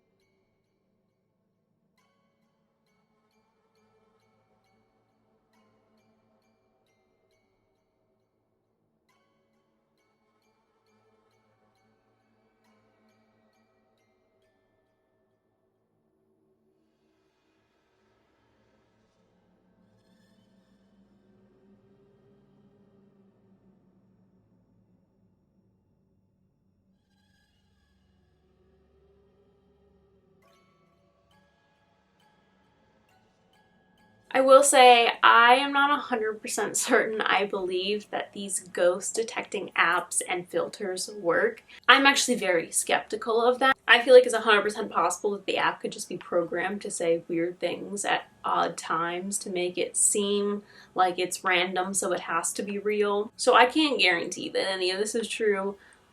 But one thing that I do think is interesting is how it seems that he panned over the doll the first time and nothing happened. But then when he goes back, actually the third time, that's when it seems like it senses some kind of energy in the doll. However, with that being said, also you can't tell whether or not the filter is actually on. You know, there could have been a cut and the filter's turned off so it didn't register the doll, and then you turn it back on so it's like, see, it didn't do it the first time. Personally, I'm kind of skeptical about this TikTok. I think it is really interesting if it were real, but I have no way to prove that it's real. I don't know whether it is or not, and I would love to hear what you guys think. Our next TikTok is with user Paige Chapel, who tells us about her grandma being visited by the angel of death. Tell me a ghost story that sounds completely unbelievable but is entirely. If you scare easily, go ahead and exit right now. When my grandmother was in hospice, she hospiced under the care of my mom and my aunt in this home. As it got closer to the end, my grandma would kind of swat and be like, do you see them? Do you see them? They're just flying all around me. They're flying all around me. She would also say that she sees a man in the corner. One day my mother was in the bathroom doing her hair and my aunt was going to the store. While my mom was in the bathroom doing her hair, she felt a huge gust of wind, as if like somebody was like walking by and walking through our hallway, and they're walking fast and like with a purpose, like startled my mom. Then she peeked outside the door and she's calling for my aunt. She's like, Pat, is that you? And it wasn't my aunt. And then it happened again and she sees somebody like walking by and my mom was like, what the heck is going on? My mom just gets this really weird feeling and she goes into my grandma's room and she's like, hey mom, are you okay? And my grandma was like, did you see him? And my mom was like, yeah mom, I saw him. He starts speaking to it, starts saying, hey, I think I know who you are. We're not ready for her to go.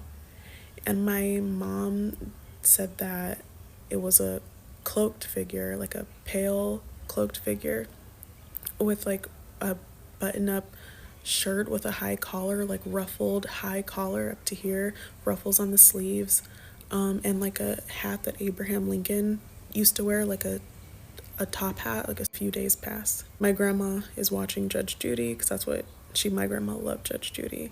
And my mom is in there and Judge Judy had just gone off and my mom goes in there and she's like, hey mommy. Asked my grandma if she wants to watch the Today Show now because Gladys Knight and the Pips are going to be performing. And my mom has her back turned to my grandma and my grandma's back here laying down. And my mom says, she's like, hey mom, do you want to watch the Today Show? Gladys Knight and the Pips are on.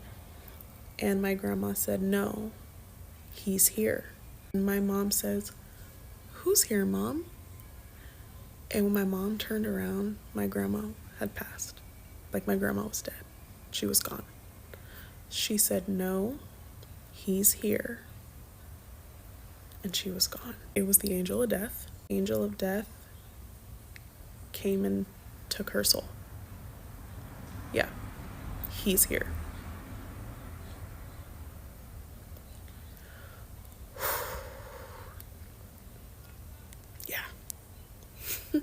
It is so crazy to me how quick that can just happen. It's like 1 minute you're up and having a conversation, you turn around, and then the next minute they're gone. I have not yet spoken about my grandma on this channel. She passed at the end of August last year. My dear grandmother, she was someone who I was very, very close with. She was in hospice care and she was chit-chatting with one of the nurses.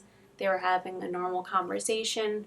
The nurse went to go attend to someone in the room next door who had buzzed, and when she came back 5 minutes later, my grandma was gone.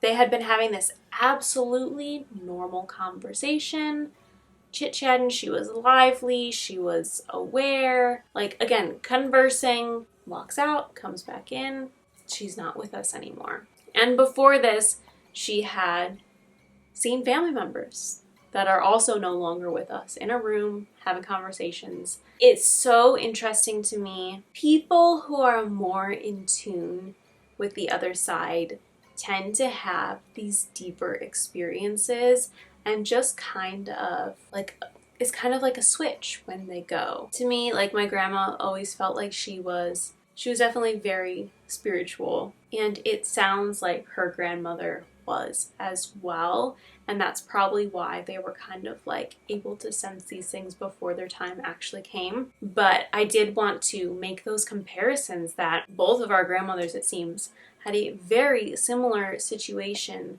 before passing. And hers seems a little more detailed, where it's like almost she knew someone was coming for her rather than just completely slipping away without anything. It's like she knew there was someone there and was coming to take her.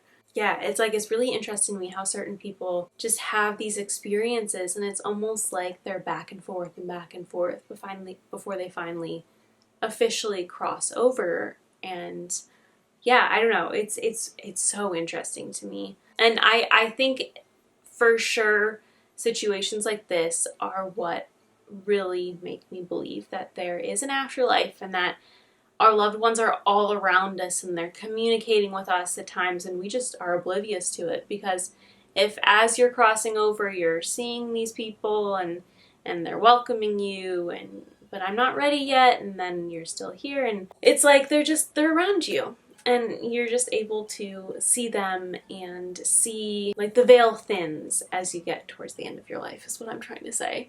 So I feel like this is a really good example of that. Our next TikTok's by the user Amanda B. Weaver, who believes she met a possessed woman while working at Macy's. Y'all want to hear about the time I think I met somebody possessed? Alright, picture it. It's 2010, summer. I am working at Macy's as a sales associate. It's Wednesday, about 11 in the morning, before the store got really, really busy. I'm standing there with my coworker Athena. We're standing at the cash wrap and we're just shooting the shit because our manager was not anywhere around, and she was one of those who was like, if you got time to lean, you got time to clean. So we were just taking advantage of the downtime. Now, mind you, we are standing in the juniors department across from the dresses department. Same manager. This is an important note. So I'm leaning on the cash wrap, kind of like this, standing there talking to Athena.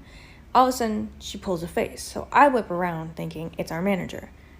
But that would have been the preferred outcome for this. On the other side of the cash wrap is not our manager, but a woman staring daggers into Athena and I. There's so much hatred in this woman's eyes, y'all. It's like we dropped a house on her sister. Like, we made her lose her job during a recession. Like, this type of HATE, okay? And I committed mostly to memory what this woman looked like and was wearing. She was wearing a white t-shirt, skinny, ripped jeans, black flip-flops. She had a frizzy, unkempt blonde bob, and she had just the most ashen skin I've ever seen in my life. But what's more is she had these really dark eyes. Now, I've got brown eyes, I've got dark brown eyes, and I have seen people who have eyes that are so dark, like their irises are so dark they look black. That's not what this was. It was like her pupils were dilated on 10. Bitch, like the whole thing, just corner to corner, dark. And she was glaring at us. Now at this point, heart doing this, okay? Start beating double time. And we're standing there and just taking this in. For just a second, we were both stunned. Finally, I go, "Can I help you with anything, ma'am?" And she doesn't respond. Athena asks her, no response. Athena asks her again. Finally, the woman says one word, "Dresses." Now, I'm getting goosebumps recounting this story, but she said dresses and her voice was low, like guttural low. I don't even think I could try to replicate it. It could replicate it if I tried. So, I go straight back into the left. That's where the dresses are. "Can we help you with anything else?" She doesn't respond. Straight back into the left, "Ma'am, is there anything else we can help you with?" She didn't respond. Athena goes, I can show you where the dresses are. And the woman nods once. Now, I look at Athena, and Athena looks at me, and I look at Athena. Because I am thinking, bitch, you better be joking. Because I cannot be the only one unsettled by this. I cannot be the only one experiencing this level of discomfort. So why are you volunteering to show? Anyway, Athena grabs my hand. It's like, yeah, we will show you. Grabs my arm. And we proceed to go show this woman where the dresses are. She insisted on walking behind us, this woman. She did not catch up to us. She was not in front of us, which is usually what ends up happening when I'm showing people stuff. They're standing right beside me or whatever, right? We show where the dresses are. Turn around. Still glaring. Standing still as a statue. And that was the other thing. This woman was standing extremely still. Show where the dresses are. Walk back to the register. Athena and I have a debrief. I tell Athena she's silly and she would end up as a victim in a horror movie if she continues to act in the way that she does. She tells me that she was scared and didn't want to show her alone and knew that if our boss came back over, she would say something, which is why she showed her where the dresses were. But then we both say, all about the same time, man, I feel nauseous. I don't feel right. I've got a headache. I feel very sweaty. You know that feeling when you have motion sickness or like you're sick on a plane or something? It's just this whole body discomfort. That is what we were both feeling. And we both started feeling it around the same time after interacting with this woman. So a couple hours pass. Don't see this woman. Don't hear from her. The feeling subsides. We go about our business. Our manager comes over and calls the women from the dresses department over to have a bit of a team debrief because at this point we're still not very busy. One of my coworkers, she looks very flushed. She looks very unsettled. So we're like, yo, what's up? Are you good? She recounts almost the exact same experience that we had with this woman. She's putting dresses back, turns around, and the woman's standing like real close, like this to her. You know what I'm saying? And says nothing, standing very still. And another coworker had a very similar experience on the dresses side. And they both are describing the same level of discomfort, the same headache, nausea, all of those kind of feelings. So we pipe up and say, yo, we had the same experience. Miss Yolanda, our boss, Yolanda, we all had the same experience. This woman, she's making us uncomfortable. Have you seen her? Like, what do we do? Because we don't feel good. We're scared. Yolanda's like, ugh, you kids and your little superstitions. You know, she goes, I bet she's just a drug user. I bet she's just a this and blah, blah, blah. And, you know, whatever. It's just not a big deal. I saw her walking further into the mall. You're fine. So, completely convinced that our manager's not going to do anything to help us, we, as a group, once the manager walks away, go, look, if something happens, call me, call you, whatever, we'll be safe, you know? But we don't see this woman in the store again. But I saw her after that one more time. It was about a week later. I'm driving to the store. I'm about to make a left into the parking lot. And she was standing on the right side of the street, at the bus stop, staring at the store, glaring at the store, I should say, kind of just swaying in the breeze a little bit. The non-existent breeze, because this is Fresno in the fucking summer on a Wednesday. It was probably like 98 degrees. And that was my creepiest encounter that I've ever had to date. And knock on wood, it is my last creepy encounter. But has anything like that happened to y'all? Ooh, stitch it. Ooh, I don't know if I want to know. Tell me, don't tell me, I don't know.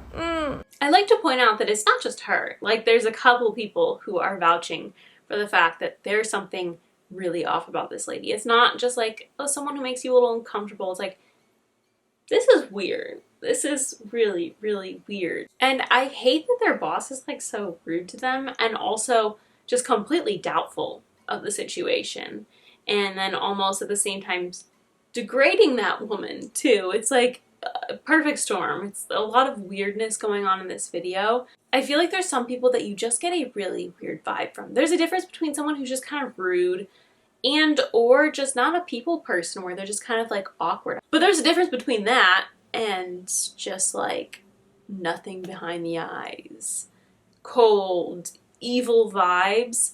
It's a very big difference. And if they were all able to pick up on that, I have no reason to doubt that they came across someone who had something a little evil inside them. Our next TikTok's from the user LonelyDog97, whose friend speaks to a spirit in an abandoned dorm.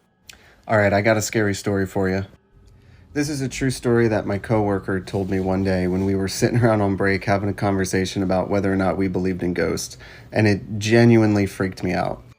So he said back when he was a freshman in college, there was this dorm building on his campus that had been completely shut down. The building had been closed shortly after a tragedy had taken place there where a young woman who was a freshman at the school had unalived herself in her dorm room.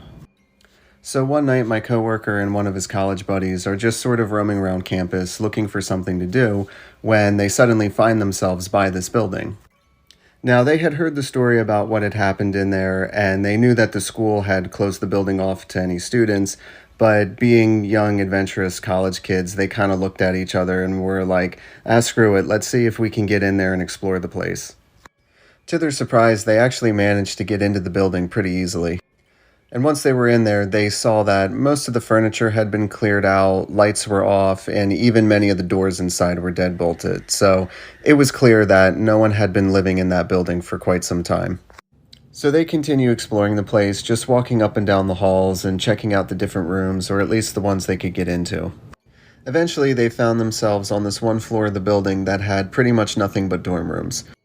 So they're walking down this one hallway, and as they go, they're stopping at each of the dorm rooms and trying the doors to see if any of them are unlocked or if they can get in, but sure enough, they're all deadbolted.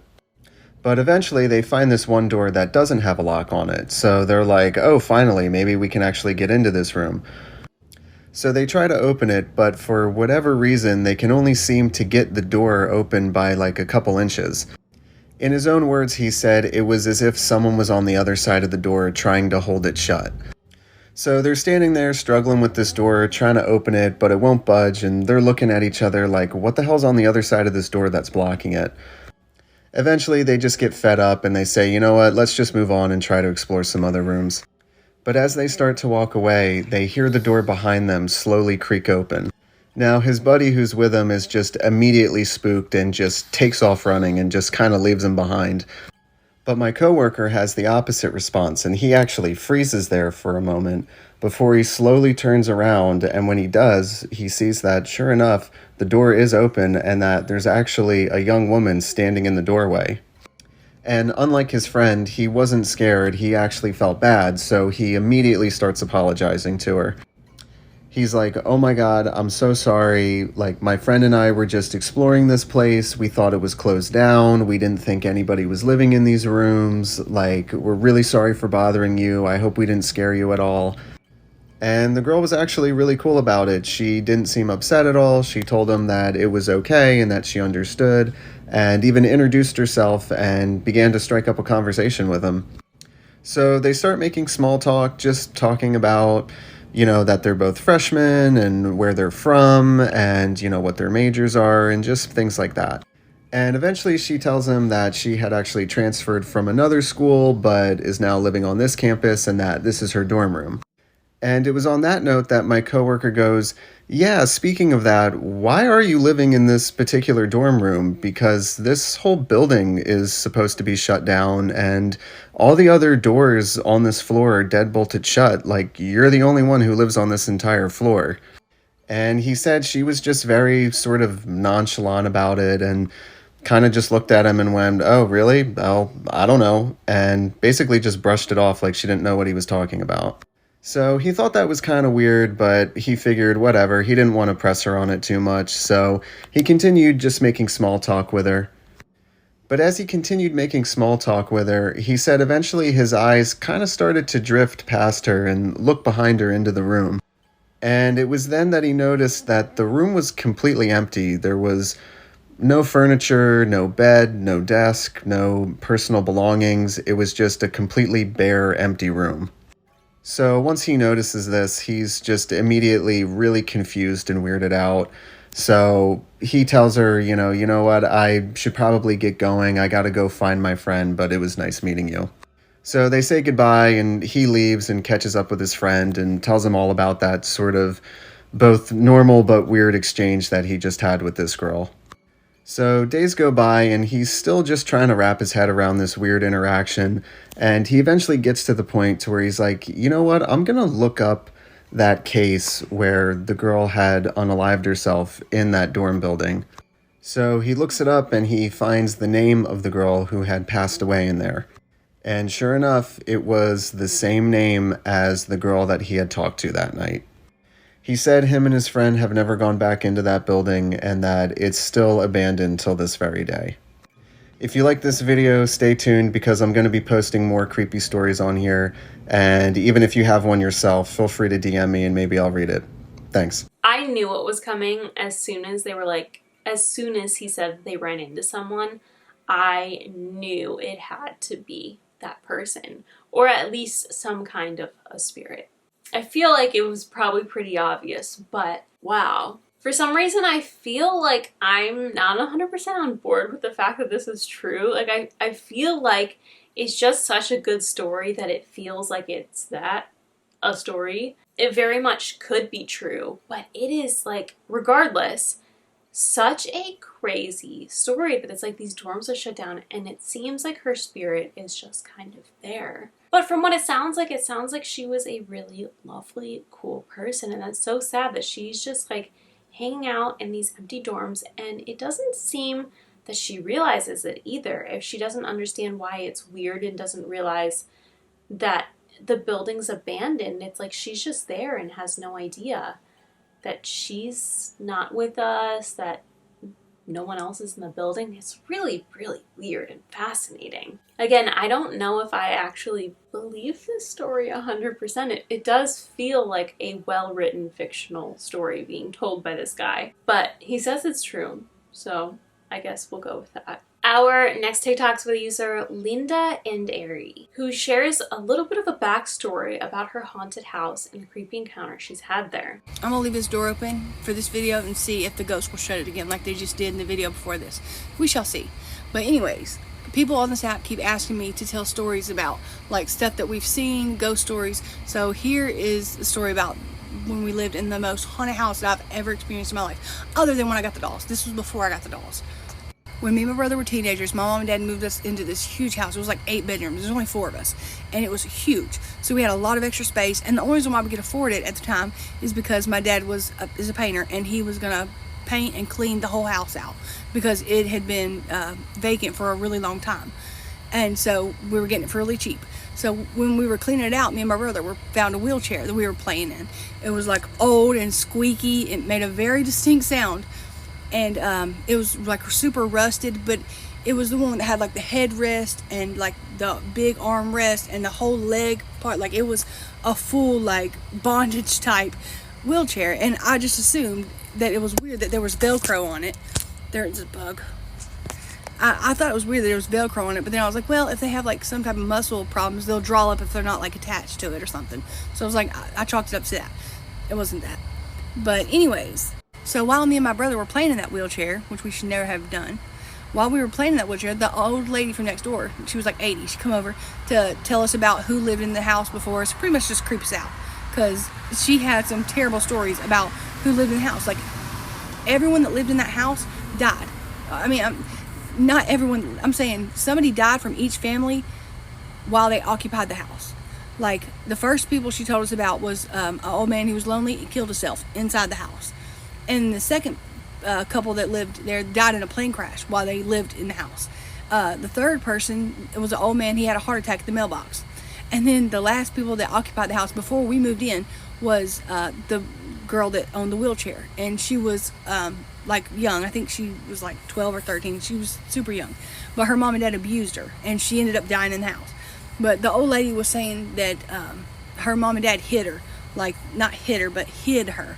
Like, they didn't let her go out anywhere. They didn't even know. The old lady said she only knew that there was a, god dang bugs, that there was a little girl that used a wheelchair because she had came out one day using her feet. I'm gonna have to, hold on. Okay, the wheelchair, okay, wait a minute, I'm getting ahead of myself. Okay, you know how I told you the wheelchair was like the whole bondage type wheelchair? Okay, and it had Velcro on the arms, on the forearm part, and on like the feet part. And the parents, they ended up neglecting her, and she died in the wheelchair. And they kept her strapped in it, the old lady said. But one day, the little girl made it outside by using her feet to just like, hold on. She would like, the only thing you can move if your legs was strapped in the wheelchair was like this. You'd have to, and like scoot yourself. Well, that's what she was doing. When the old lady, she went into graphic detail, like trying to scare us, I think. But everything was true, what she said, because we knew the owner and he verified everything she said. But the little girl was scooting her feet and made it outside one day. And she said the mom came out, was hysterical, like embarrassed, apologizing to the old lady that seen her, and like rushed her back in, like they were embarrassed of her. So the little girl died in the house. I don't know how. I just know the old lady said she was neglected, so maybe she starved to death. I don't know. Bless her heart. But anyways, that wheelchair made a very distinct sound. And me and my brother were hanging out in my room one night, and we heard that wheelchair coming down the hallway. Now, my dad already threw the wheelchair away. Like, I know y'all just heard that. I know y'all did. You didn't. Because I had to re-watch the entire fucking video to see if you could hear it. It was banging on the walls. It sounded like right here. I had to run in and make sure my husband wasn't beating on the wall to make sure my baby's good. Everything's fine. Nope, that beating come from somewhere around here. I hope to God that it picks it up next time. Could you do it a little louder? Maybe on this door. Anyways, so I've got to re-watch this whole freaking video again to see where I was at in the story. Damn it. Okay, so me and my brother are sitting in my room, and we hear this squeaking, and we both freeze. We're like, what the fuck is that? Like, my parents are in bed, and we're sitting there, and you hear that wheelchair squeak, like, and then you hear bare feet hit the floor, scoot, and you hear the feet slap the floor, and then we're both freaking out. This, hand to God, my brother's on this app, you ask him. It both freaked us both out. We looked in the hallway, there's nothing. But you could hear that little girl coming down the damn hallway in that wheelchair. And we only know what that wheelchair sounds like because we freaking played in it. So, anyways, that's not even the only thing that happened there. Another thing that happened there is we were in my room, because we always hung out in my room. It was just me and my brother. And we heard a pencil. Or we didn't know it was a pencil at the time. We just heard something throw down the hallway. And we looked out, and there was a pencil. It rolled down the hallway. Somebody threw it down the hallway, and it rolled and pointed right at our door. The room we were in, my room. I swear to you. And then the whole family is sitting in the kitchen one night, and my dad found a little glass jewelry box somewhere that had a little silver cross in it, and he hands it to my brother and told him to take it to the bedroom, take it to his room, and put it on his dresser. Now my dad had one of these huge, like, oak dressers. They're like super heavy. You have to like 3 people to help tote. Like, it's solid oak. It's really heavy. One with the big mirrors, like it's an old dresser that has like the shelves on the side of the mirrors. Well, my brother takes it back there, comes back, like 3 minutes later we had this huge crash. Like, I mean, it was so big that it shook the house, and the house was huge. Like, you could feel the vibration on your feet. It was huge. Like, we thought somebody had hit the side of the house with a car or something. Like, we all run back there, like, see what happened. And all the dresser drawers were pulled out, all the clothes were ransacked. They were all just through everywhere. And the dresser was upside down across the room. Something like, all of us together on our best day could not pick up that dresser and throw it across the room the way it was, upside down. But the weirdest thing about that was the little jewelry box was still sitting, or it was now sitting in the floor, not broken, anything crossed, still inside. Everything was fine. But like, it threw that dresser and threw all the clothes everywhere. Now my dad hates talking about stuff like this. He hates death, he hates ghosts, he hates all this. And that freaked him out. And he started believing everything me and my brother were telling him that was going on in the house. Like anytime me and my brother, like when you told him anything like that, he would get upset. He would assume we were doing it just to like irritate him. But he's on this app too. You ask him. Everything I'm saying, I'm pregnant. Okay, I'm not about to lie on anything, especially spirit. Like I don't need any kind of bad luck, anything. Hand to God. Everything I'm saying right now is the God's honest truth. My brother and my dad, my mom, everybody's on this app. They'll be on here. Ask them. Everything I'm saying is the hand to God on my unborn son. True. Everything I'm telling you. Everything that's come on my page is true. Everything I'm showing you, all the videos, everything. Everything's true. Nothing is made up. Okay? And then, I'm trying to think of another time. Okay, there was another time in the same house. One of the bedrooms my dad had set up, like, I had just graduated GCI, Georgia Career Institute for nails. And so he set me up. It was almost like a salon in one of the other bedrooms. And it had like this sliding glass door that led outside. And that's where I was doing nails one day, and I like heard a crackling, like a static noise. Something just scared me. I'm on edge telling these stories. I'm telling you because I know the activity's gonna be bad tonight. But I'm jumpy. But I was in there and I kept hearing like this static, and then I was like, oh, it's whispering. So I'm freaking out. I called mom and dad to come home. Oh my God, that bug scared the shit out of me. They couldn't come home. So I was like, okay, I called my best friend. And she's on this app too. And I was like, hey, can you come over to the house? Because her granny just lived right a couple streets over. I was like, hey, can you come over here? I'm freaking out. I'm hearing somebody whispering something. And then while I'm on the phone with her, I hear people having a conversation on the phone that I'm talking to with her. Like, it's freaking me out. And I'm like, I hear people talking right now. Like, they're talking right now. Well, it keeps on. I'm trying to keep my calm. I'm like, just come over here. So she agrees. She's coming over. But before she could get there, I hear the crackling, and I made out what it said. It said something like, come here, I want to tell you something. I try and run for the screen door to get out real fast, and I could see the apparition of somebody in the glass. Like, I know that sounds weird, but they weren't like on this side. They weren't in the room with me, and they weren't on the other side of the room, or on the other side of the door outside. They were like in the glass. It was like the shadow of somebody. It was the weirdest thing ever. I've never seen anything like that ever before in my life.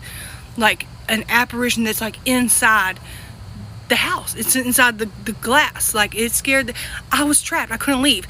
And the house is huge. I had to run from that end of the house all the way to the other. Shit, I'm about to run out of time. Okay, part 2. I feel like personally I wouldn't live in a house where there's a history of everyone pretty much dying who's ever lived there, in weird and abnormal ways too. I feel like there's something going on with the house for sure, and I hope nothing happens to them. I don't know, I would think that that's like a dangerous place to live at that point. But with that being said, the story about the girl is so sad. And it seems like she just wanted to like get out of the house and experience daylight, and her parents are embarrassed and trying to keep her locked up. I can't imagine how that is, like being forcefully tied to a wheelchair and like spending all that time in there without being able to move your legs and arms. Obviously is one thing if you're unable to move them, and it's like to kind of keep you in one place because you'll be sliding around. But it sounds like she was kind of able to at least like move, and that she was just strapped down to keep her there. I definitely think that on top of all the deaths really adds another layer to weird energies in the house, and makes perfect sense why there would be like doors slamming and banging and stuff like that. And it seems like the house just has a really sad history. And yeah, I feel like honestly playing with that chair probably was not a good thing to do either. I feel like if I found an old wheelchair in my house, I would not be playing with it, like especially if it's from strangers. It's one thing if it's like, you know, a family member and it's like it's in the family, but I don't know, I feel like you just never know. It feels disrespectful for some reason to be playing with a wheelchair that belongs to someone else, even if it is now yours because it was found in your home. It feels weird. Really weird to me. Our next TikTok's by the user Reclaiming the Chaos. who tells us a story about how she communicated with her great-grandmother who had already passed. A ghost story that sounds completely unbelievable but is entirely true. In June of 2020, my wife and I decided to go hit up some socially distanced garage sales. This was the first non-essential activity that we had done since the beginning of lockdown. We ended up at what became known in our little family as the Magic Garage Sale because they had so many things that seemed to be directly catered to me, including a bunch of jewelry making supplies. When I get home, I start pawing through these things. It's like a little treasure hunt. It was very exciting, and long story short, I ended up finding what turned out to be 2 sterling silver amethyst pendants. This was really exciting because I love jewelry but never buy it for myself, and amethyst is one of my favorite gemstones. A couple days later, I'm out mowing the lawn listening to a podcast. It's important to note here that I was intentionally not listening to music because during that time, you know, the world was ending. It just elicited too much emotion in me. I'm a very emotional person, and I just couldn't listen to music without crying. But when I was done mowing the lawn and walked through my kitchen door after stopping my podcast, a song started to play. That song was Death with Dignity by Sufjan Stevens. This song, and really the entire album, Carrie and Lowell, is very emotional, and I certainly was not listening to that and hadn't for several months. So this song was not in a queue or anything like that. It was very weird that it started playing. A couple days after this was my grandma's memorial. She had unfortunately passed away earlier on during lockdown, so, you know, we had to wait until the summer to have a memorial for her. Afterwards, my sisters and I went back to my parents' house where my mom pulled out my grandma's jewelry and told us that she had wanted us to pick out some pieces to remember her by. My grandma was this very classy, demure lady with like a very classic style. And while she was adorable, our senses of style were like absolutely nothing alike. So I didn't anticipate finding something I would wear. But my sister ends up holding this thing up to me. She's like, Carrie, this actually looks like something you would wear. And I turn around and it is a sterling silver amethyst pendant. It's after this that I remember that the song Death with Dignity by Sufjan Stevens, which incidentally had been stuck in my head ever since it started randomly playing, mentions amethyst by name. So at this point, I'm like, okay, this is weird. Enough notable coincidences have happened where I'm like, I want to dig deeper. I also happen to be really interested in personal genealogy and have built out my family tree way back. So I decided I would look on my family tree to see if there were any February birthdays because amethyst is the birthstone for the month of February. In the last 3 generations, there was only 1 February birthday, and that was my maternal grandmother's biological mother, who abandoned my grandma when she was a baby. This is a very nuanced situation, but I knew nothing about her. She had been really difficult to find information on in the past, and it dawned on me that it's possible she had changed her name after leaving her family, just, you know, so it would be more difficult for her to be found. My great-grandmother had 2 middle names, and I wondered if one of those could be her alias. And so I decided to do a meditation for clarity and like dream on it because I do a lot of dream work. And that night, in my dreams, the name Ruth kept popping up. I met several people named Ruth. The name Ruth would literally be like written out on signs that I would pass and so forth. And so I felt like that was a pretty good starting point the next day when I woke up. This ended up leading me to her obituary, which then ended up leading me to her family, where I learned that my grandmother has a living sister that no one knew about. And I thought, oh my God, this has to be why she's here. She sought me out because she knew that I would be able to hear her, for lack of a better term, so that she could unite her daughters. I ended up writing her this long letter, and I tried to be very mindful. I explained to her I held no animosity toward her mother, that I believe she did what she had to do to survive. You know, things would have been very challenging for her. And I sent her a picture of my grandma and was basically just like, this is your sister. If you want contact, I'd be happy to put you in contact. But if you don't, I understand. It's a lot, etc., etc. After this, I thought, like, my work is done. This is why she reached out, whatever. But that night, the energy in my home went from charged to, like, tense. It was chaotic. It was panicked. It was uncomfortable. And that night, while sitting on the couch watching TV, my wife and I kept hearing this weird flapping noise. We were looking around, we couldn't find it, but eventually discovered that it was coming from the fireplace. And this is the first time that this had ever happened, that something was in our fireplace. So we barricade the dogs upstairs. She puts on gloves, gets down on the floor, opens the fireplace, and we find this weird little bird in there. It's got this squashy looking face. It had these tiny little feet. I had never seen anything like it. So after we release it, we get down our Birds of America Audubon Society encyclopedia, as you do, and discovered that this bird is called a chimney swift, which I had never heard of, except I had, in a way. I just didn't realize it, because the same song, Death with Dignity, also mentions chimney swifts by name. So I've got full body chills at this point, because, like, what do you do with this information? What do you do with it? And also it was like 11 p.m. so we were just like, I guess we go to bed. I don't know. Up in our bedroom, I'm sitting on my side of the bed. Ash is getting ready to go to sleep, and out of nowhere, like, we're nowhere near each other, I just say out loud, I am so sorry. And it's like it came out of my mouth without my consent, right? Like, it took me as much by surprise as it did her. She was like, what do you have to be sorry for? And I'm like, yeah, I don't know. I'm gonna go brush my teeth. So I walk down the hallway. I walk into the bathroom. And as soon as I'm through the door, I am struck with this just like indescribable regret and just like sorrow is the only way I can explain it. And I double over sobbing. Like, and in my head, I'm hearing just over and over and over, just, I'm sorry, I'm sorry, I'm so sorry, I'm so sorry. And it occurred to me in that moment that she hadn't contacted me to unite her daughters. She had contacted me to relay her regret for leaving my grandmother. This like thing that she had carried with her whole life. She had come to apologize. I understood so much in that moment. And I told her, like I said out loud, I'm not your daughter, but insofar as I am able, I forgive you. In this moment, the energy begins to calm down. There's still a presence there, but it's no longer this like frantic, chaotic, panicky feeling.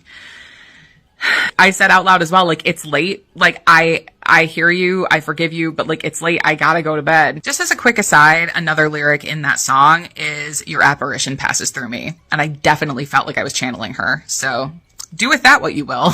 The next morning, my wife was out doing yard work and I decided that I would have basically like a conversation with her where I told her again, like reassured her that I held no animosity toward her, that, you know, she did what she had to do, all of the things that I had written in the letter. After this point, the energy definitely begins calming down. It's like I could still feel her around, but it's like growing more and more distant, if that makes sense. It was so gradual. And for the rest of the summer, I left a vase of fresh flowers on my dining room table next to a big amethyst geode that I have because of that line, amethyst and flowers on the table, because I wanted to demonstrate to her that like I forgave her. Again, incidentally, another line in the song is, I forgive you, mother, I can hear you.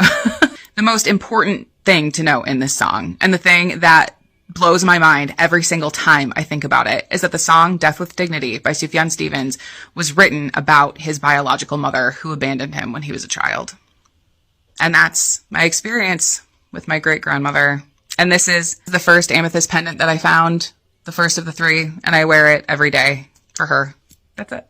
It's so incredible to me that after all of this, she was able to kind of feel the feeling of sadness and regret, and that it kind of ended up coming through, and she realized that she this whole time was trying to communicate with her and help her understand the regret for never having known her and giving her daughter, grandmother up. And it's like, it feels like it's so amazing that she kind of stuck with it and decided to continue to dig deeper into this. Otherwise, she may have never gotten to this conclusion in the end.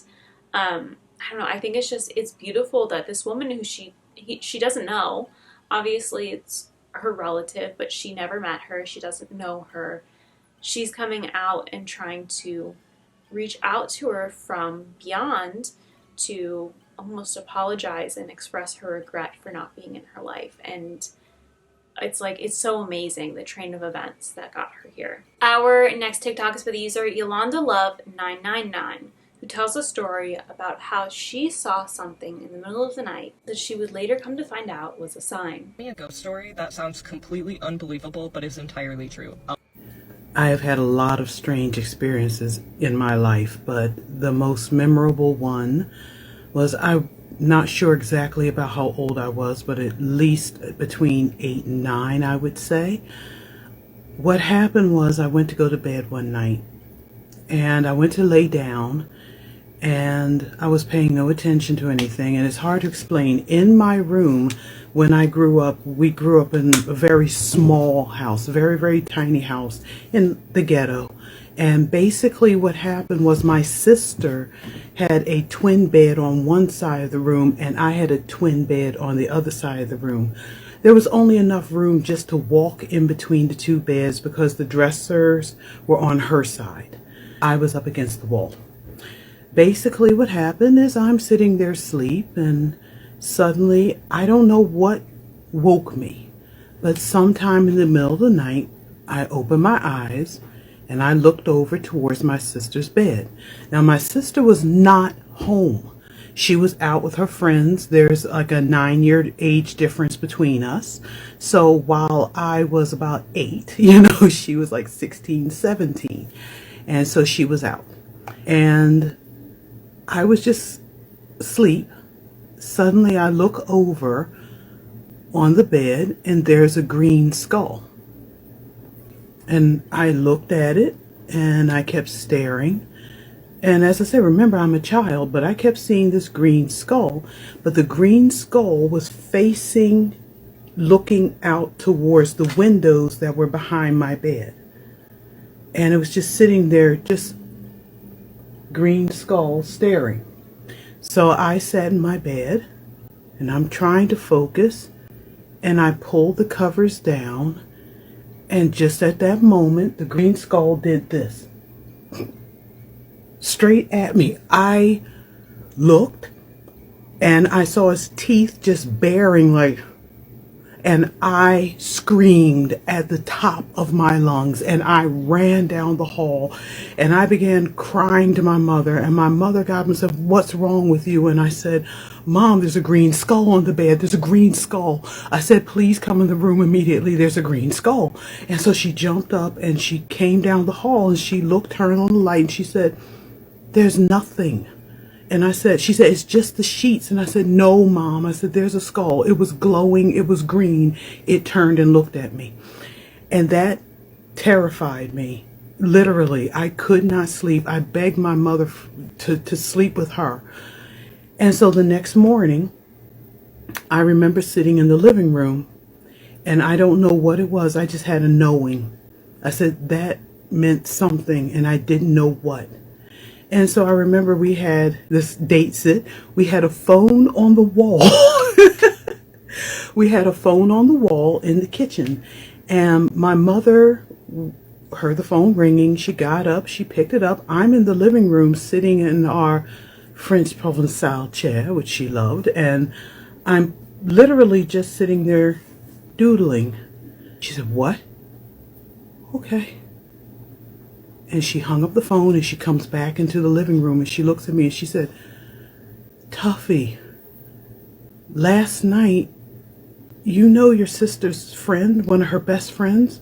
I said, "Yeah." She said, "She was unalived." And I just looked at her and I said, "I know. I tried to tell you something bad was happening last night and you wouldn't listen to me." And that always shook me. To this day, it really does. But I know what I saw, and no one can tell me that I didn't see that on that bed. So that's one of my many ghost stories. Just wanted to share it. I'll never get over that. Never. Peace and blessings. I can't imagine seeing something like that creepy to begin with and unexplainable, and then the next day realizing the connection. I feel like I'm always kind of like a doomsday person, where I experience something and I automatically try and think of all the horrible things it could mean, and it never ends up meaning anything. None of the horrible doomsday things that I am afraid of happening ever happen, but I feel like it would be so crazy to be in a situation where something like that actually does happen, and the weird thing that you experienced is directly correlated to something awful. I mean, obviously there's no way she could have prevented it as a kid. You know, there's no way she could have known what it meant, but the fact that somehow she got a sign that something in the moment was not right, and she felt like something was not good, and then later found out why, is wild to me. Our next TikTok is with user PGStoriesOfficial. It says, "I left my phone recording my Ouija board, and you'll never guess what I caught on camera." I left my phone recording my Ouija board, and you'll never guess what I caught on camera.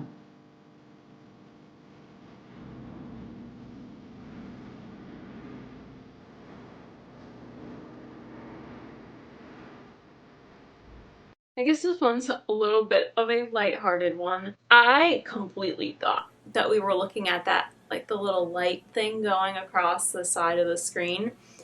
Then Elmo popped up. So I'm feeling this is not real, unless Ouija board can now summon Elmo. But you know, I feel like weirder things have happened. It's kind of funny, honestly. It also did startle me slightly because I was so focused on staring at like the little light thing moving that I then saw Elmo out of the corner of my eye. It kind of freaked me out. But yeah, I think that one's kind of funny, so I had to include it. Our next TikTok is by the user Claus Mickelson Lover, who shares with us about a time she played the Ouija board.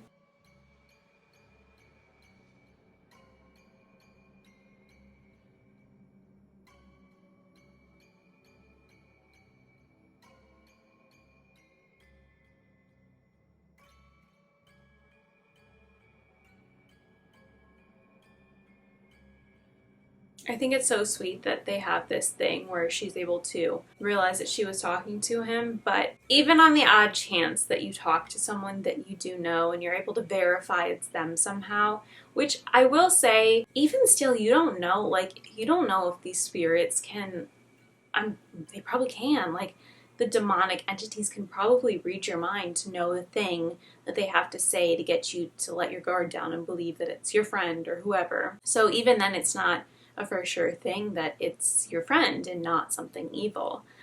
But even still, I would not mess with it. Even if you think, you swear you're certain that you're talking to a loved one through the Ouija board, there are so many better ways through, you know, professionals, mediums. Obviously that does cost money, but even just asking for a sign.